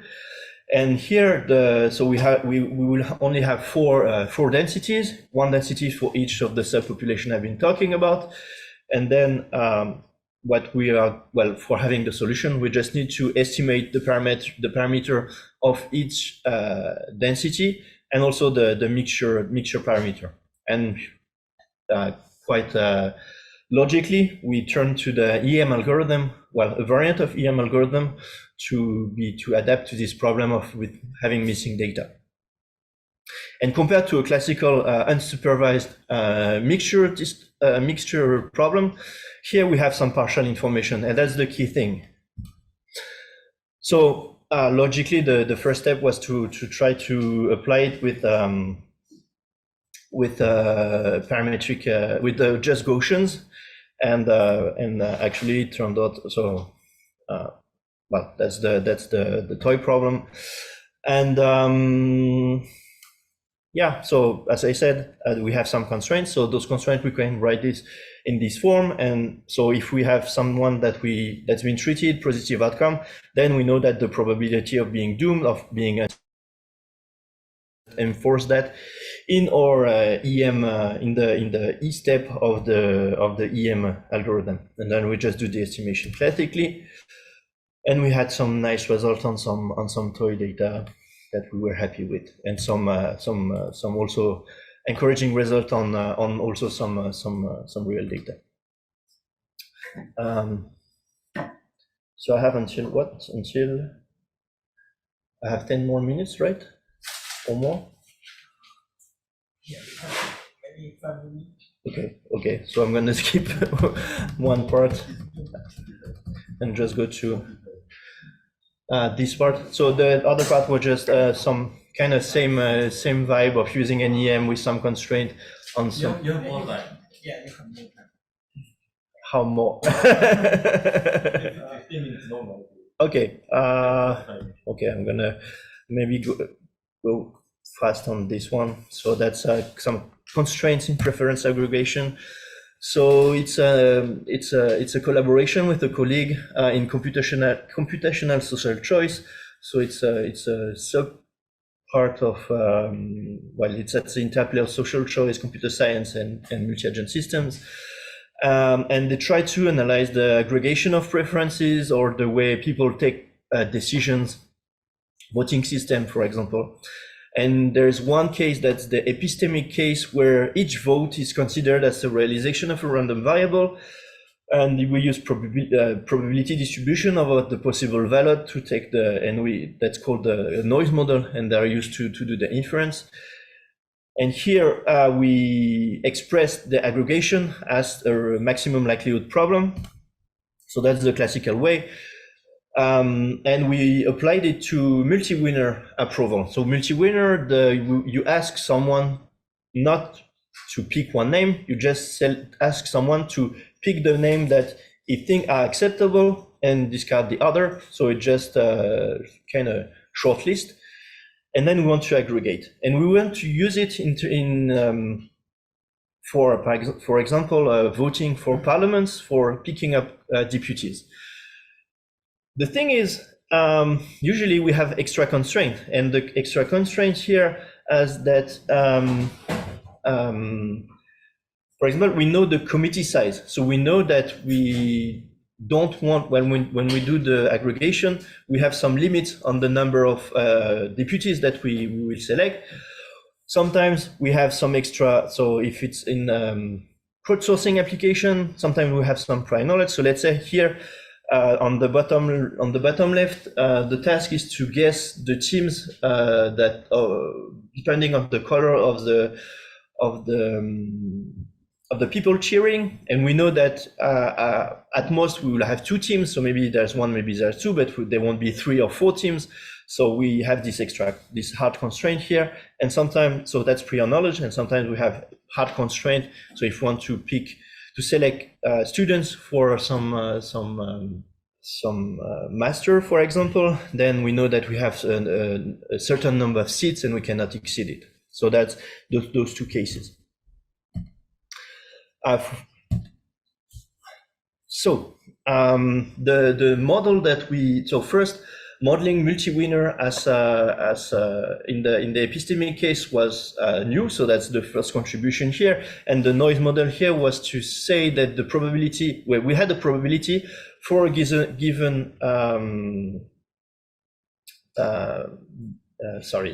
alternative to be in the ground truth, and also another probability for an alternative not to be in the ground truth. So there's true positive and false positive probabilities. So that's the parameter of our models.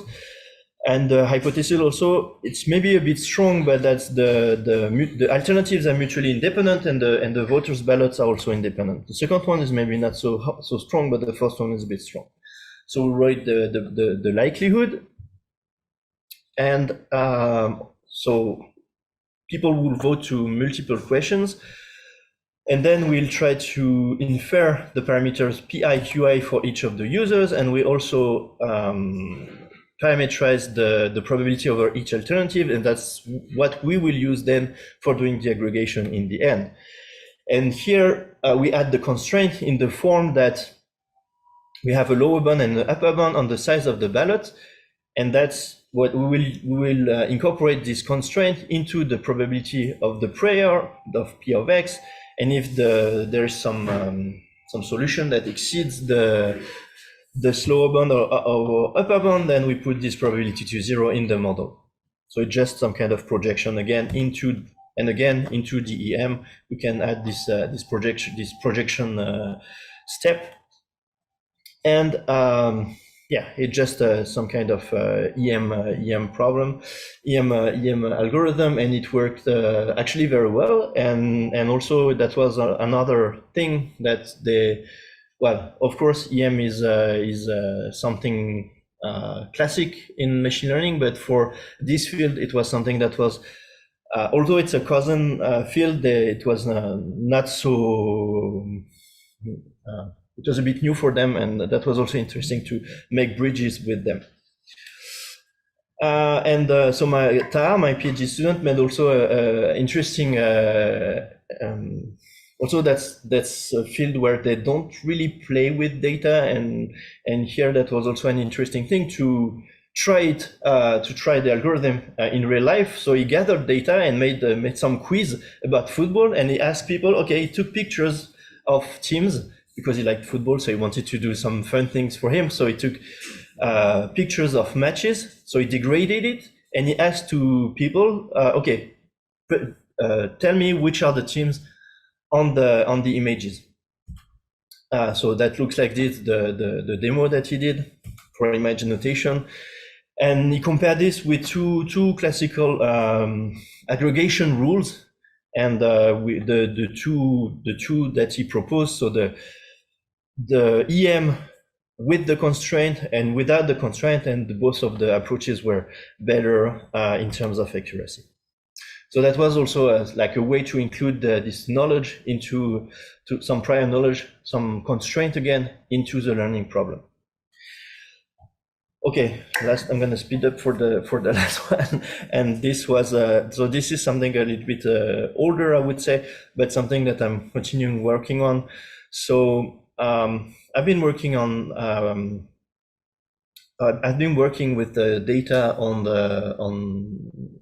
manifold, and there's what's called the Fréchet averaging. It's a generalization of the averaging where we are minimizing on some set, on some ensemble, the sum of the distances to the average, actually. So we are optimizing over M and try to find the point that is closest to everyone in terms of some distance.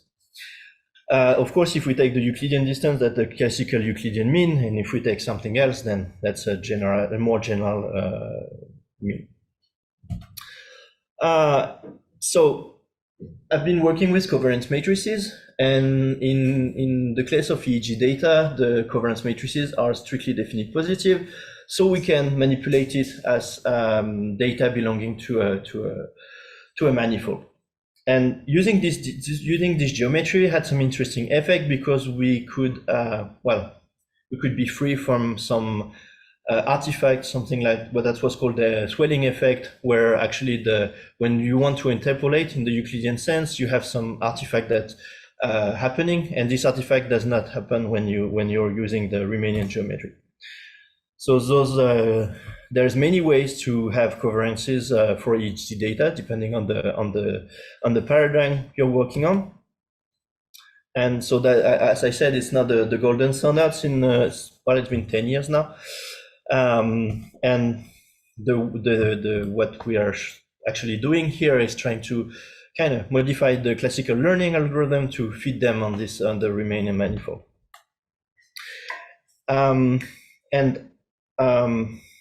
Yeah, so there's been some work, actually some of it were mine, where actually we could try to extend the PCA, so some dimensional reduction, and try to express it in a Riemannian way. So here it's a bit of the same cost function than before for the Fréchet mean, but here we have some dimensionality reduction step, and actually want to optimize this dimensionality, this compression matrix, such that it maximizes the Riemannian variance, so the generalization of the variance on the manifold in terms of Riemannian distance.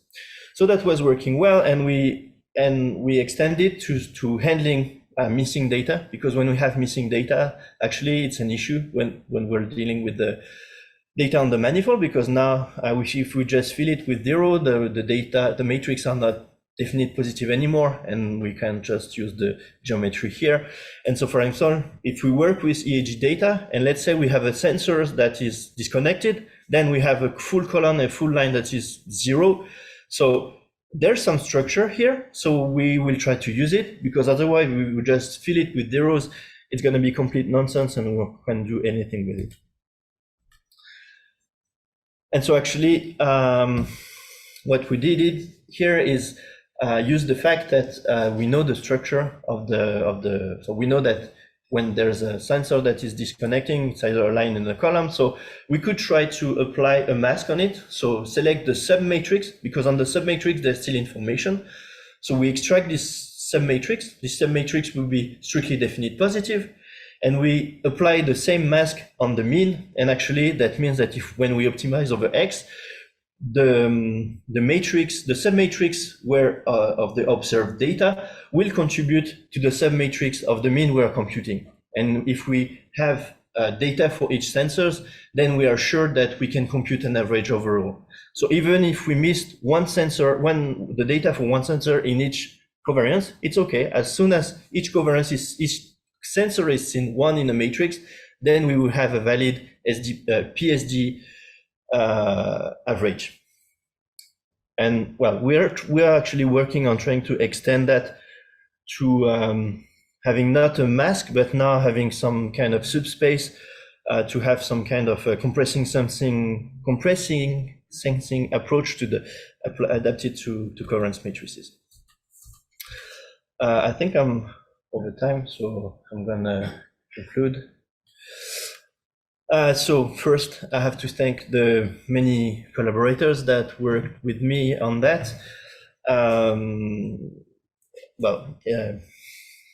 You see their names. I thank them all. So there's PhD students and colleagues that I had lots of fun working with. The take-home message here, if there is one, that's there's many ways to incorporate prior knowledge or structure into representation learning. Sometimes easy ways, very easy ways, and that's practical and works well. And also, well, I briefly talked about it, but Riemannian geometry is a very practical tool for many problems. It has rich theory for the optimization and many libraries, so it's quite easy to kickstart. And that's it. Thank you for your attention.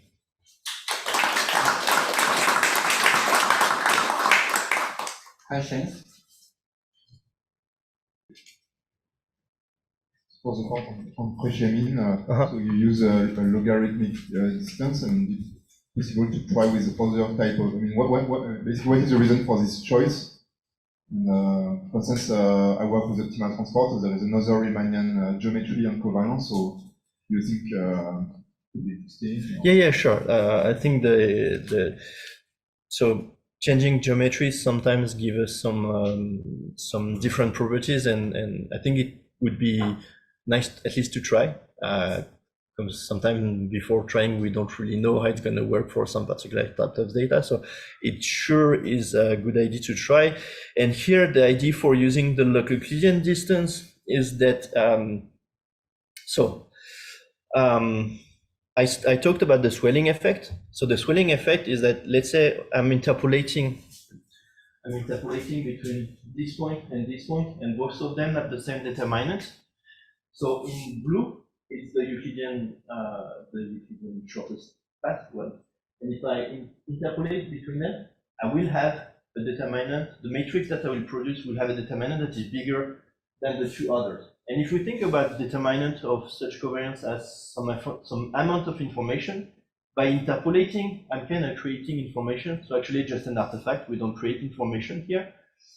And if I do the interpolation over the arc here, so over the geodesic of the affine invariant Riemannian matrix, actually the determinant is constant over the whole geodesic.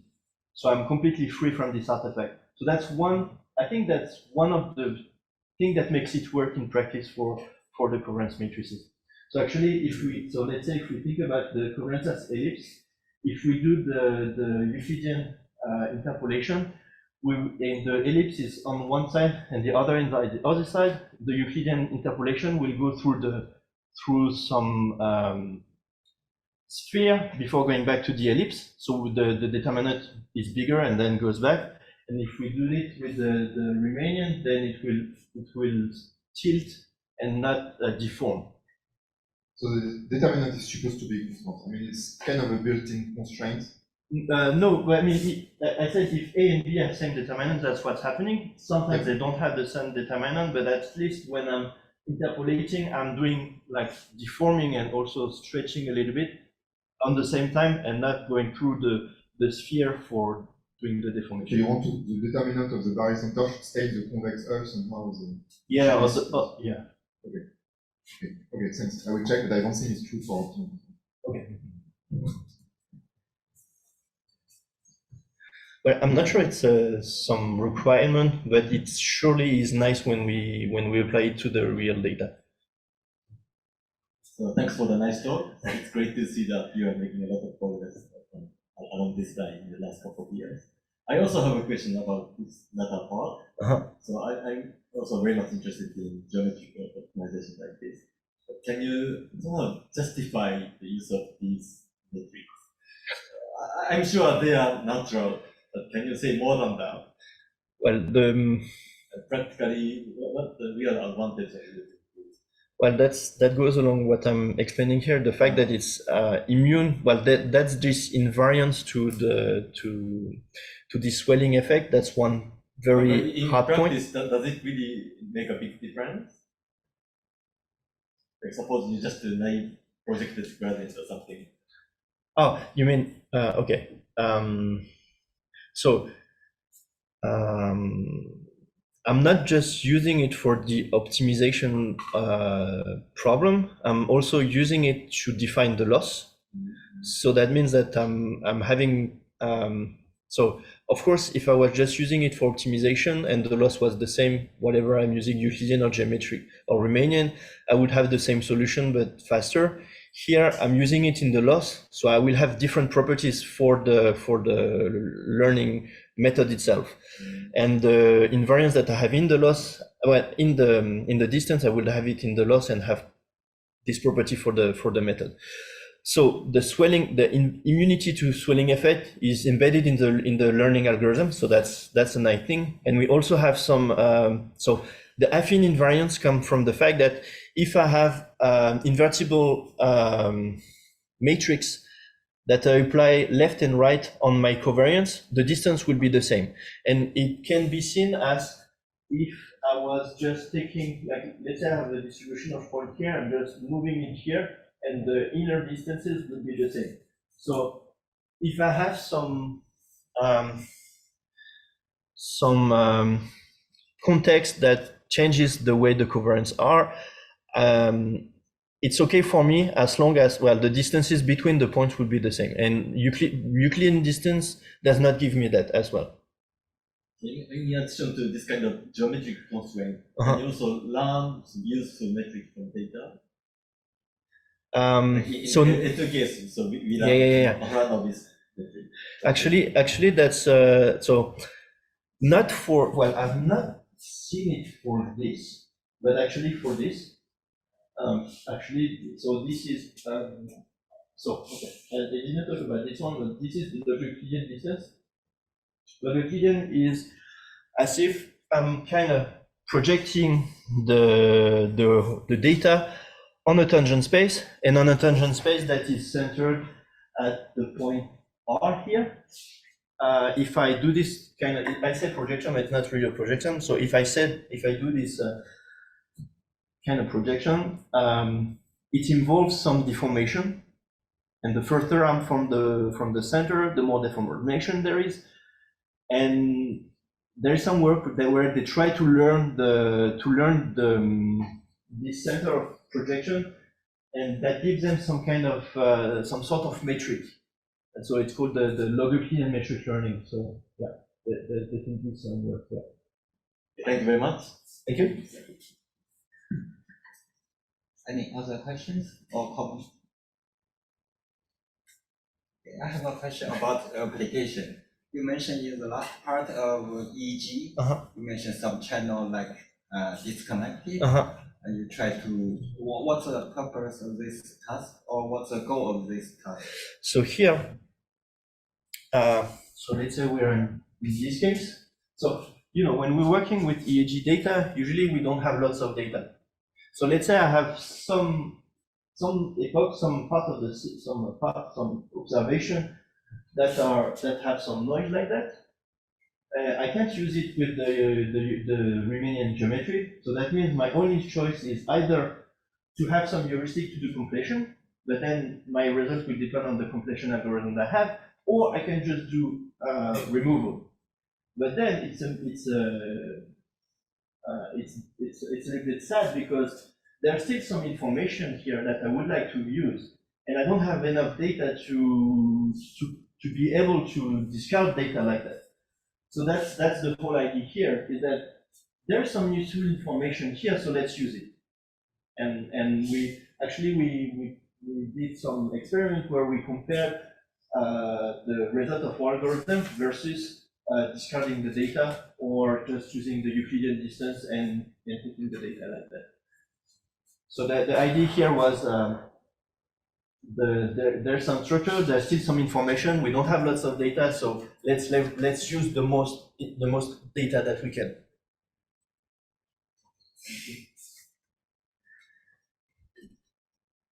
No more questions, and let's thank the speaker. Thank you.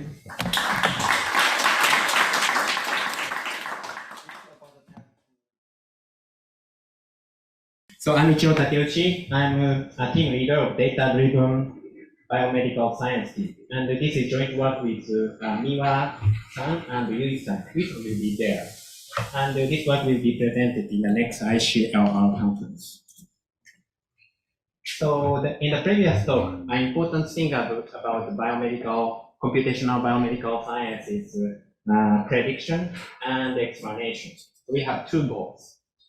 For example, given a brain image, and we have a trained neural network, and we can predict whether there is a brain tumor or not. This is a prediction problem. But this is not enough for medical science.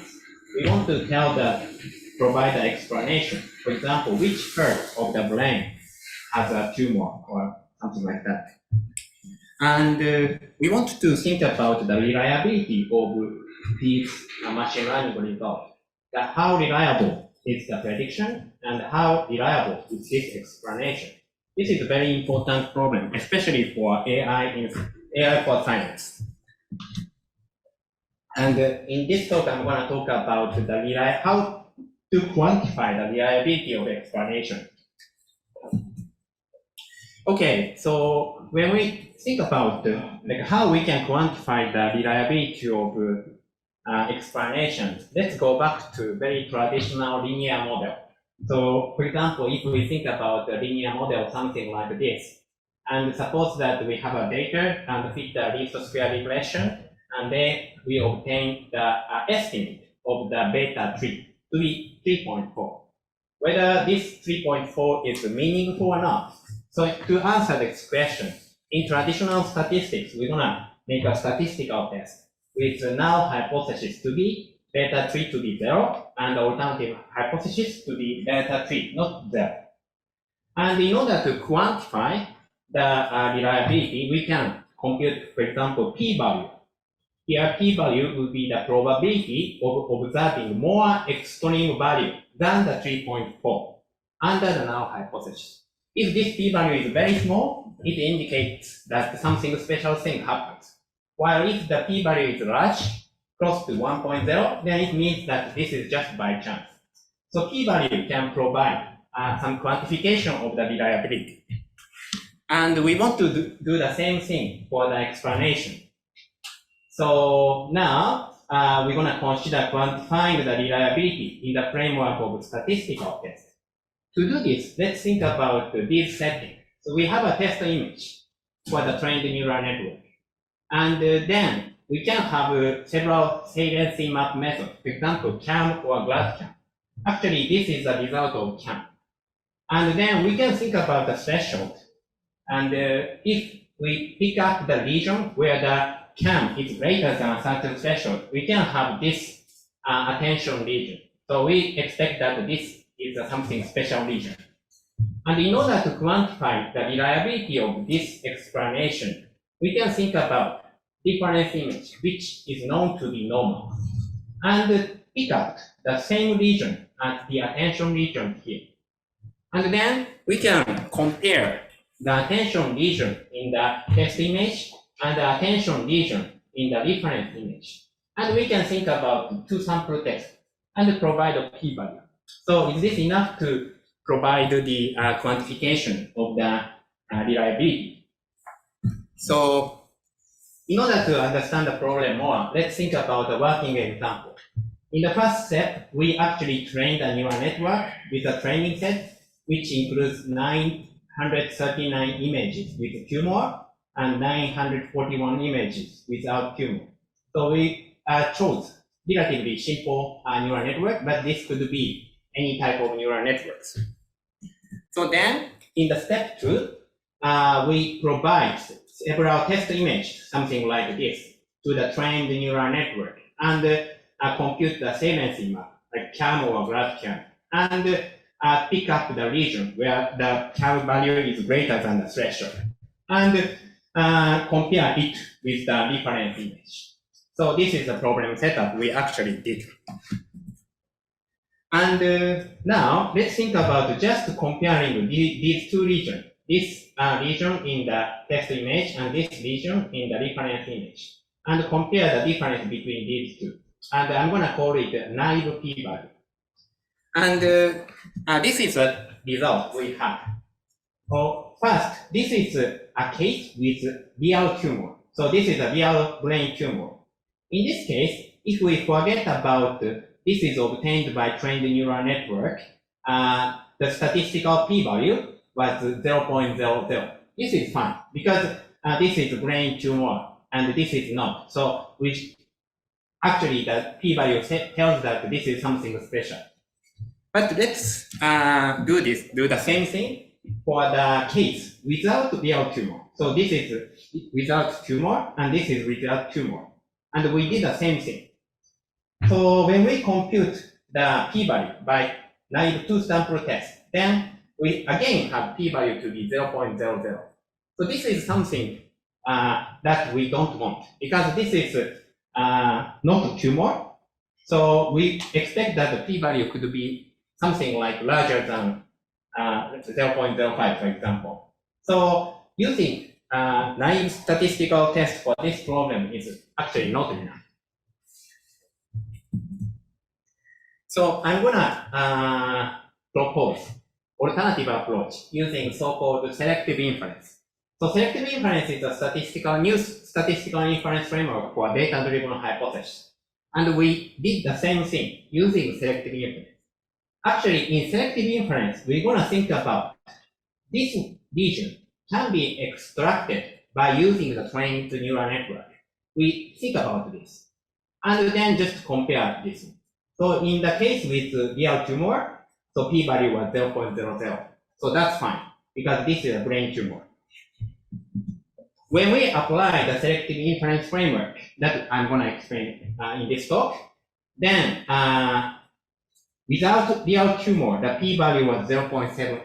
This indicates that the difference between this one and this one is not significant. So yeah, I'm going to talk about like how we can do this. So the message in this talk is that why naive p-values are invalid for AI-driven hypothesis. Here, I mean by AI-driven hypothesis is that the attention region was extracted by trained neural network. So, and how we can interpret and formulate this issue. And the second message is that how selective inference, this is a new trend in statistics for data-driven hypothesis, resolve this issue. And the third one is how we can actually compute the selective p-value. I'm going to present what is selective p-value later for deep neural network driven hypothesis. So these are the three things, three take-home messages that I'd like to tell in this talk. So let me start from the first question. Why naive p-values are invalid? So to talk about this, let's think about hypothesis selection bias and multiple comparison. So this is the schematic illustration of the traditional science framework. And this is data-driven science framework. In the traditional framework, we have a research target, and using the expert knowledge, we pose some hypotheses. And in order to evaluate this hypothesis, we're gonna do some experiment and get the data, and the traditional hypothesis testing will be conducted to evaluate this knowledge-driven hypothesis. On the other hand, in the data-driven science, the story is different. We have a research target, then we first pick up the big data, and then apply to this big data machine learning algorithm. So then we obtain data-driven hypothesis. In order to evaluate this data-driven hypothesis, conventional traditional statistical testing is not enough. And actually, this is where selective inference works. Okay, so let me formulate the problem. So our goal is to identify the attention region in a medical image by a saliency method. So, for example, I use the CAM here. So we have a test image. And then using a trained AI model, some saliency map method, something like CAM, provide this is something special attention region. And we have the reference image. And pick up the same region in the reference image and compare these two. So this is the problem setup. And this can be formulated as this. An image is represented as an n-dimensional vector of pixel values, x, and the test image is represented by image will be obtained by signal and noise. And we assume some distribution in the noise part. And we also have the same kind of model for the reference image. The reference image will be obtained by based on the signal and the noise with some distribution in the noise. And now we have a trained neural network. Trained neural network will pick up the attention region by using the CAM or the GLAD CAM, for example. And it can be represented like this. The algorithm, trained neural network A, will choose the attention region, MX here. MX is the attention region here. So in this formulation, so we can think about this kind of hypothesis testing framework. So we have two options, mean null test and global null test. So the mathematics is a bit complicated, but this is just simple. Our null hypothesis is that in the MX is the attention region selected by the artificial neural network. So in the attention region, the mean signal is same as the reference signal. So this would be the null hypothesis. And the alternative hypothesis is that the mean signal in the attention region are different between the test image and the reference image. And we can think about the test of statistics, something like this. Or we can think about more global null test.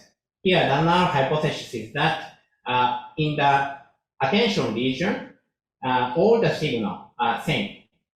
While in the alternative hypothesis, there exists at least one element whose signal are different, something like this. So then we can do the statistical significance test, something like this. So now we can think that data-driven hypothesis can be interpreted as the result of multiple comparison with all possible 2 to the number of pixel results. So here we have 5 times 5, 25 pixel, and we can think about all possible hypotheses, whether each pixel has its attention region or not. Then we can have 2 to the power of 25 candidates. And then a neural network wanna choose the most likely hypothesis. And that means that we have a lot of 2 to the power of 25 p-value, and it's something like picking up the smallest p-value. So you know that this is a very famous multiple comparison problem with huge number of candidates. So correction of selection bias is indispensable in this multiple comparison issue. So multiple comparison has been studied in traditional statistics for a long time, but the degree of multiplicity is very small in the traditional statistics. For example, these are the picture you can see in the traditional statistical we have 3 conditions, and when we compare condition A and B, B and C, and A and C, we conduct 3 tests. So therefore, a multiple comparison connection would be needed. So this is the case where the number of tests are just 3. And also, in the genomic data analysis, we have more severe multiple comparison issue. So for example, we have 10,000 genes, so we have 10,000 tests. And then, for example, a false discovery rate can be used for this kind of problem. But in the case of AI or machine learning, choose the hypothesis, then the number of all possible hypotheses that AI or machine learning can produce is much, much more than the existing method can handle, like 2 to the power of 25. So now there are several approaches for collecting the multiple comparison bias. So this is a traditional one. You may have heard about family-wide error rate control. This is to control the probability of finding a false positive to be smaller than certain significance value 0.05. And another one is false discovery rate, controlling the expected proportion of discovery that are false to be less than alpha. And this third one is recently becoming popular approach called conditional selective inference. And I see that this is very effective for evaluating hypotheses selected by AI algorithm. This is conditional selective inference, controlling the probability of finding a false positive conditional on the hypothesis selection event to be less than alpha. So I'm going to explain what is this. So conditional selective inference, the notion of conditional selective inference is something like this. So the key idea of conditional selective inference is to consider only the cases where the same hypothesis is selected. You see, in the statistical inference, we think about the parallel worlds. And the data we obtained is one of the worlds. And think about the variability in the result of the parallel world.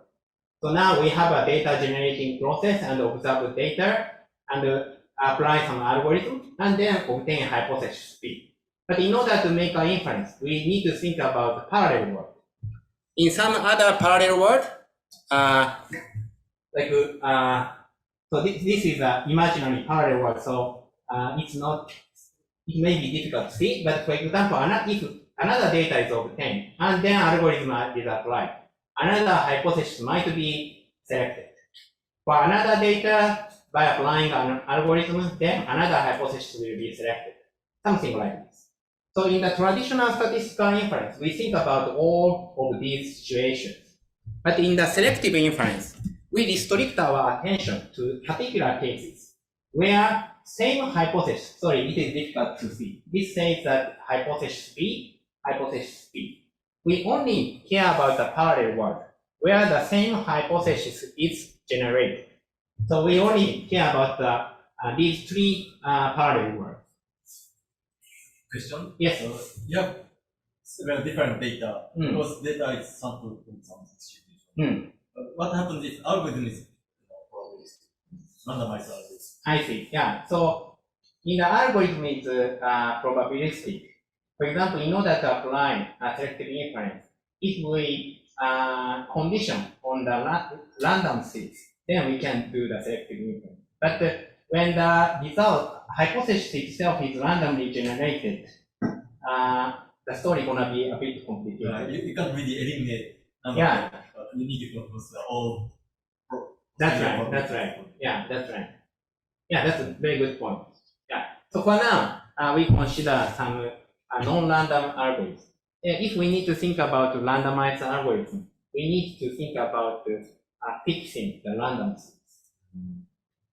So it really, by considering only the randomness where the same hypothesis is selected, the hypothesis selection bias disappears. So the cause of the problem is that by using data and the algorithm, we select the hypothesis. So we want to remove that bias.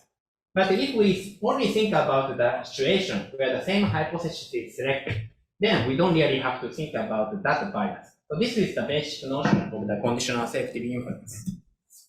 So this is another view of the conditional selective inference.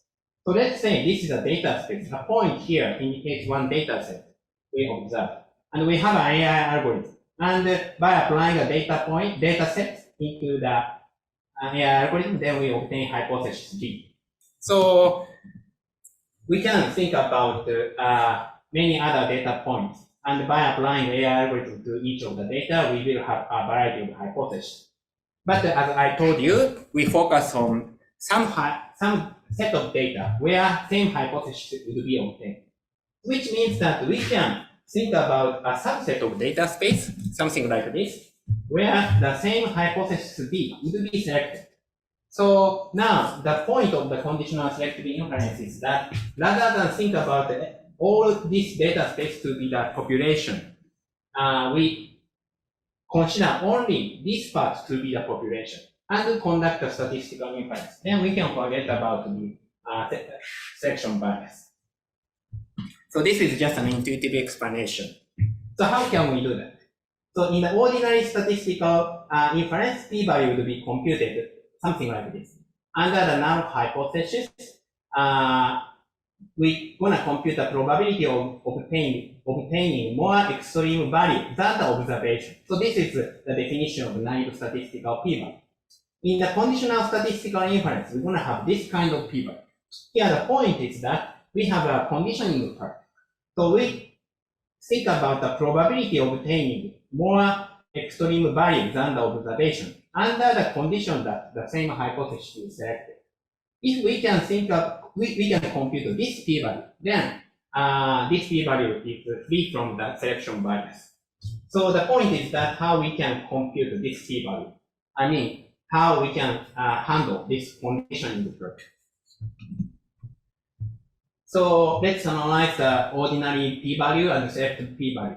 The ordinary p-values are too complicated to compute for data-driven hypothesis obtained by complicated algorithms such as neural network.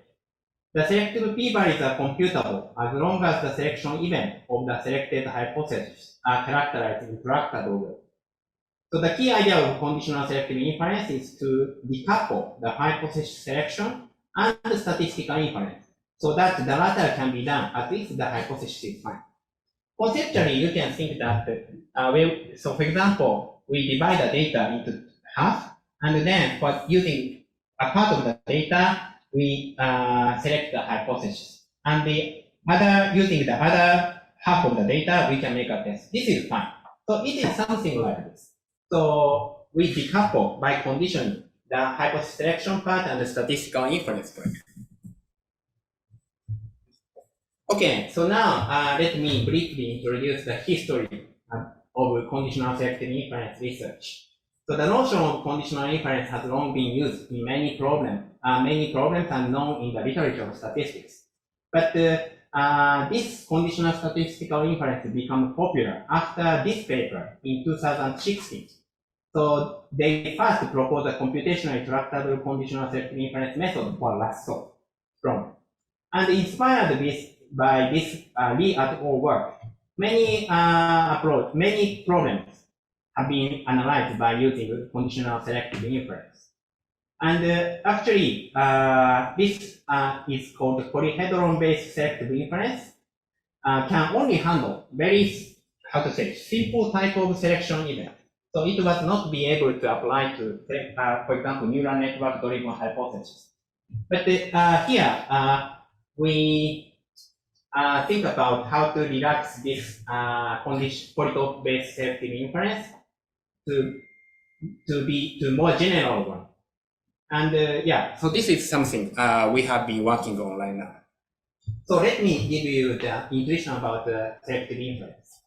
So now, in Lee et al. Work, they developed a selective inference framework when the selection event is characterized by a set of linear inequality, which means that it can be written something like this.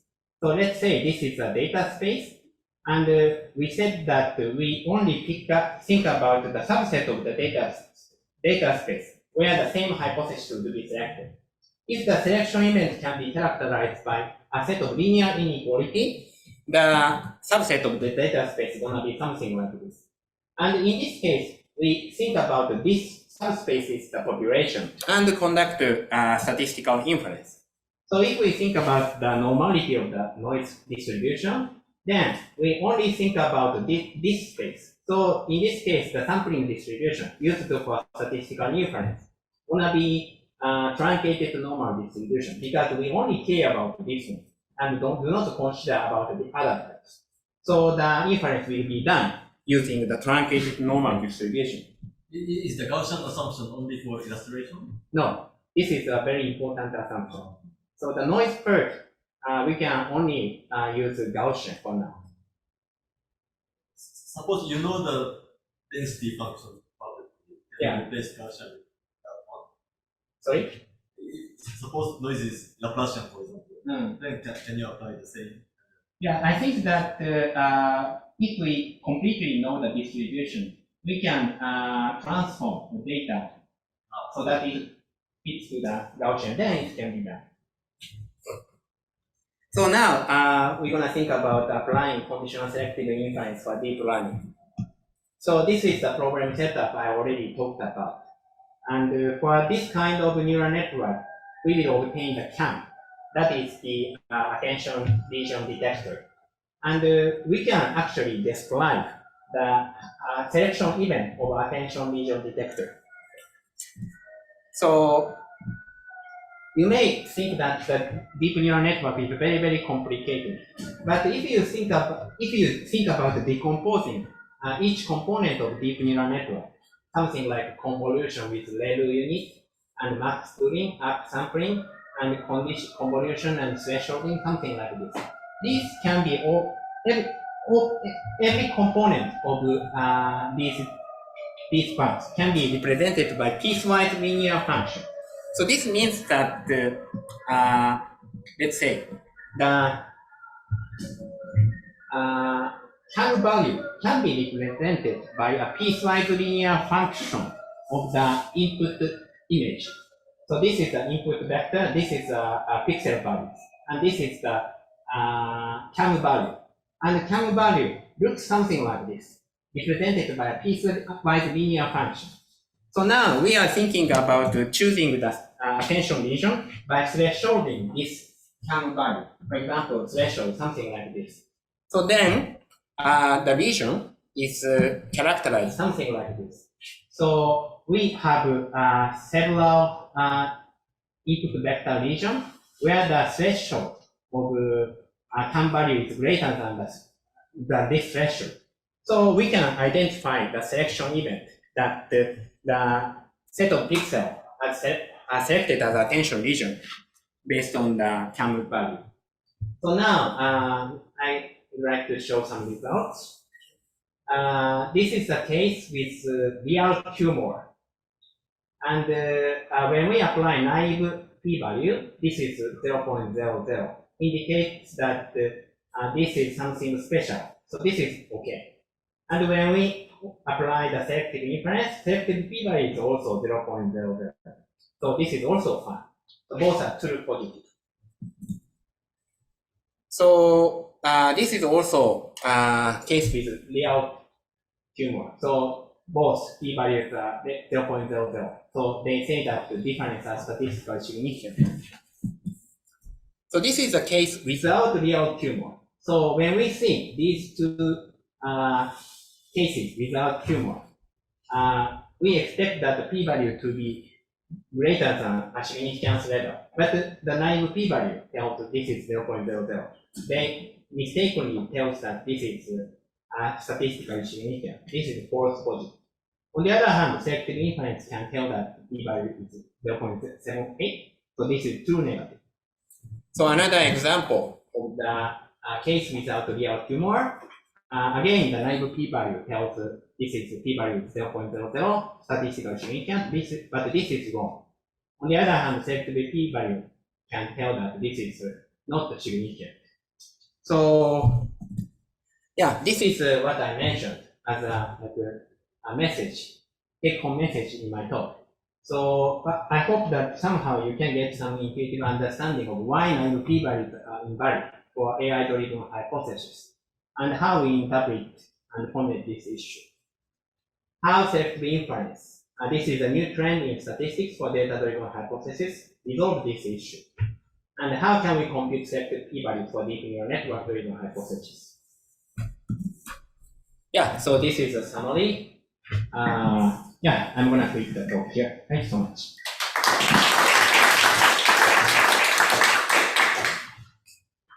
Yeah, please. If you represent the CNN by the generic linear network with ReLU activations, then it's a piecewise linear thing. But there's first, it's very inefficient way to representing convolutions by linear operators. Seems to be a very inefficient way of representing convolutions because the Gaussian matrices have a very particular structure. And second, the number of regions in the piecewise linear thing is huge, right? Yeah, huge. Yeah. So in practice, yeah, actually, I did not have time to talk the detail, but this problem is reduced to a kind of line search problem.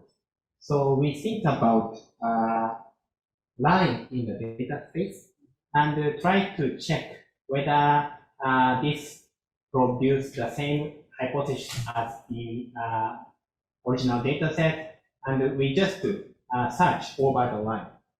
So this is tractable, I would say. It takes time, but this is tractable. How can you make it the line searching? Because Yeah, okay. parameter space is there, Yeah. as you mentioned. Thank you so much for the important question. Actually, this is a data space. This is a huge high-dimensional space. But when we conduct statistical inference, we think about the direction of the statistical statistics, and under the assumption of the normality, we can remove out the nuisance parameter. So when we conduct the hypothesis test, we don't really have to search over the entire data space. We just focusing on the direction of the statistics. That is one dimension. So then we can apply the one-dimensional search. Yeah, thank you very much for good question. Any other question?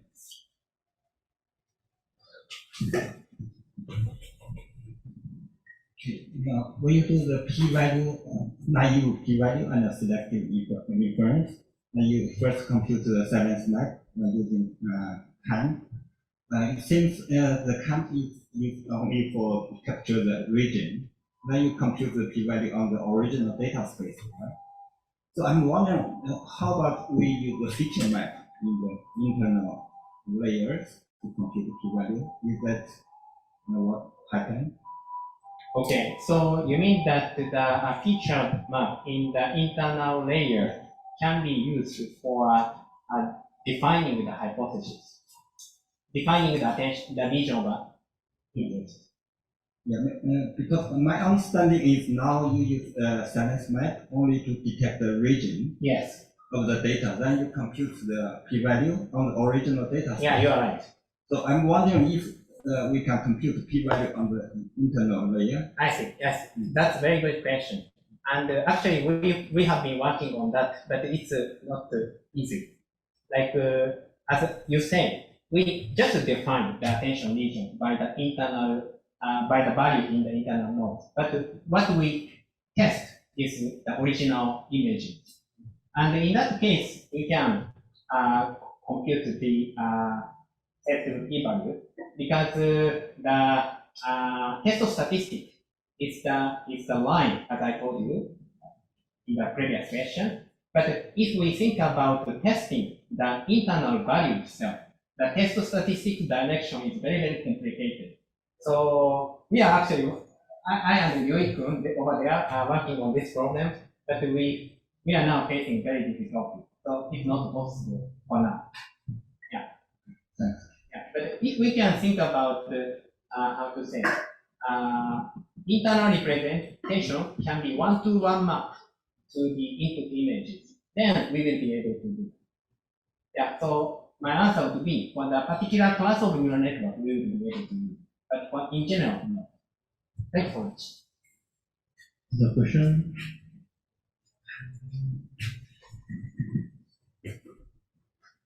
So thanks for the nice talk. So in the end, it seems there are many technical assumptions behind.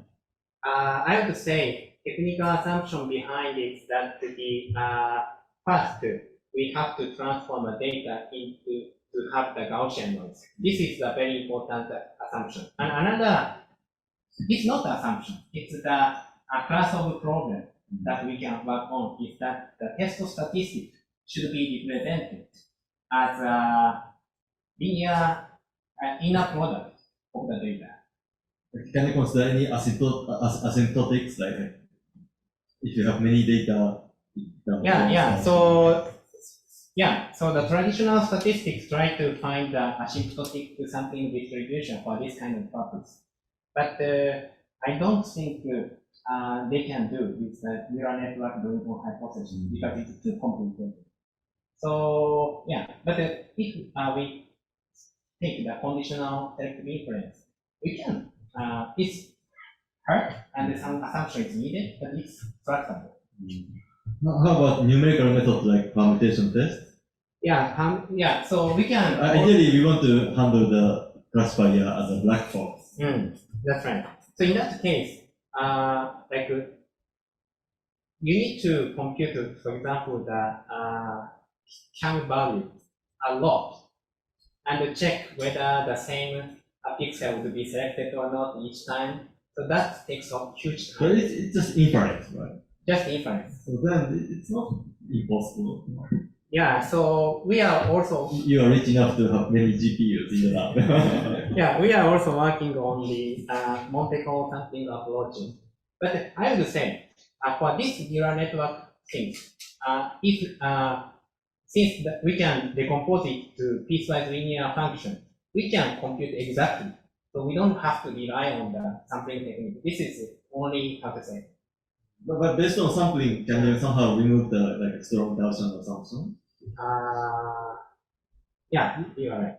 Yeah. I think it's nice to have both. Yeah, nice to have both. Yeah. So there are a lot of situations where we cannot directly apply the current selective inference, but so the conclusion is that it may be possible to have a numerical method. Yeah, but let's think about we're gonna sample point in the data space, and we have to wait until the same hypothesis will be selected.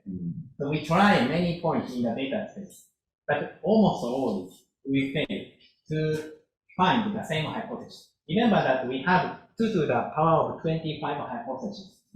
So yeah, it's better to, how to say, try to, if we can find a sampling strategy so that the same hypothesis could be selected, then good. But I don't know how to do it.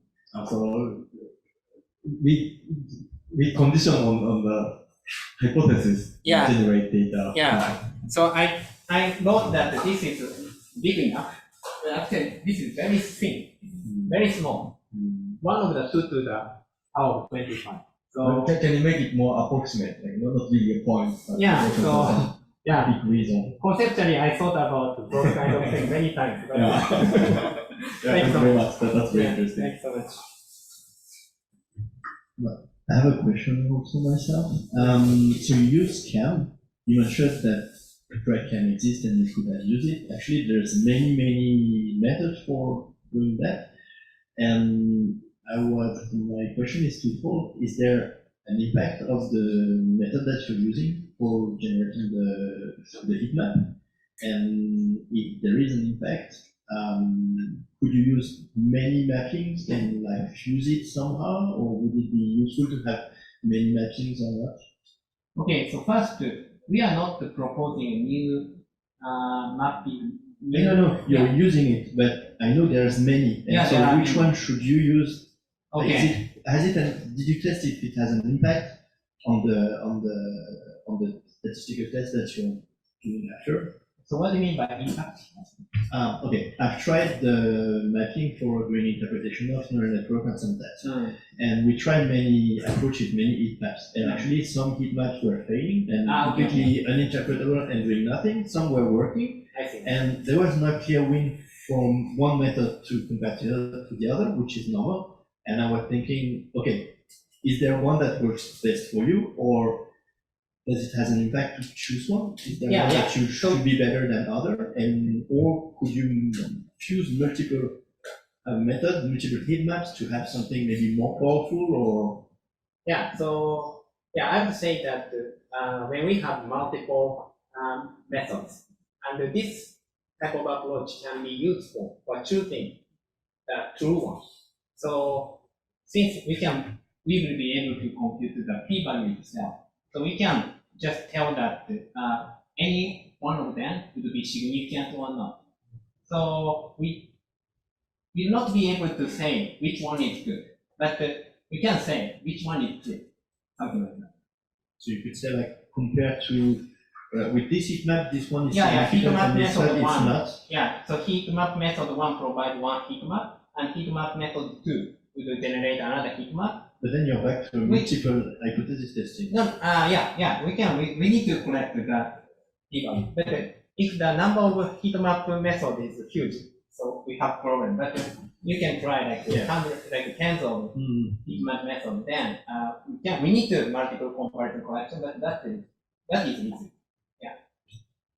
Thank you. Any last question? Let's thank our speaker again. Thanks so much.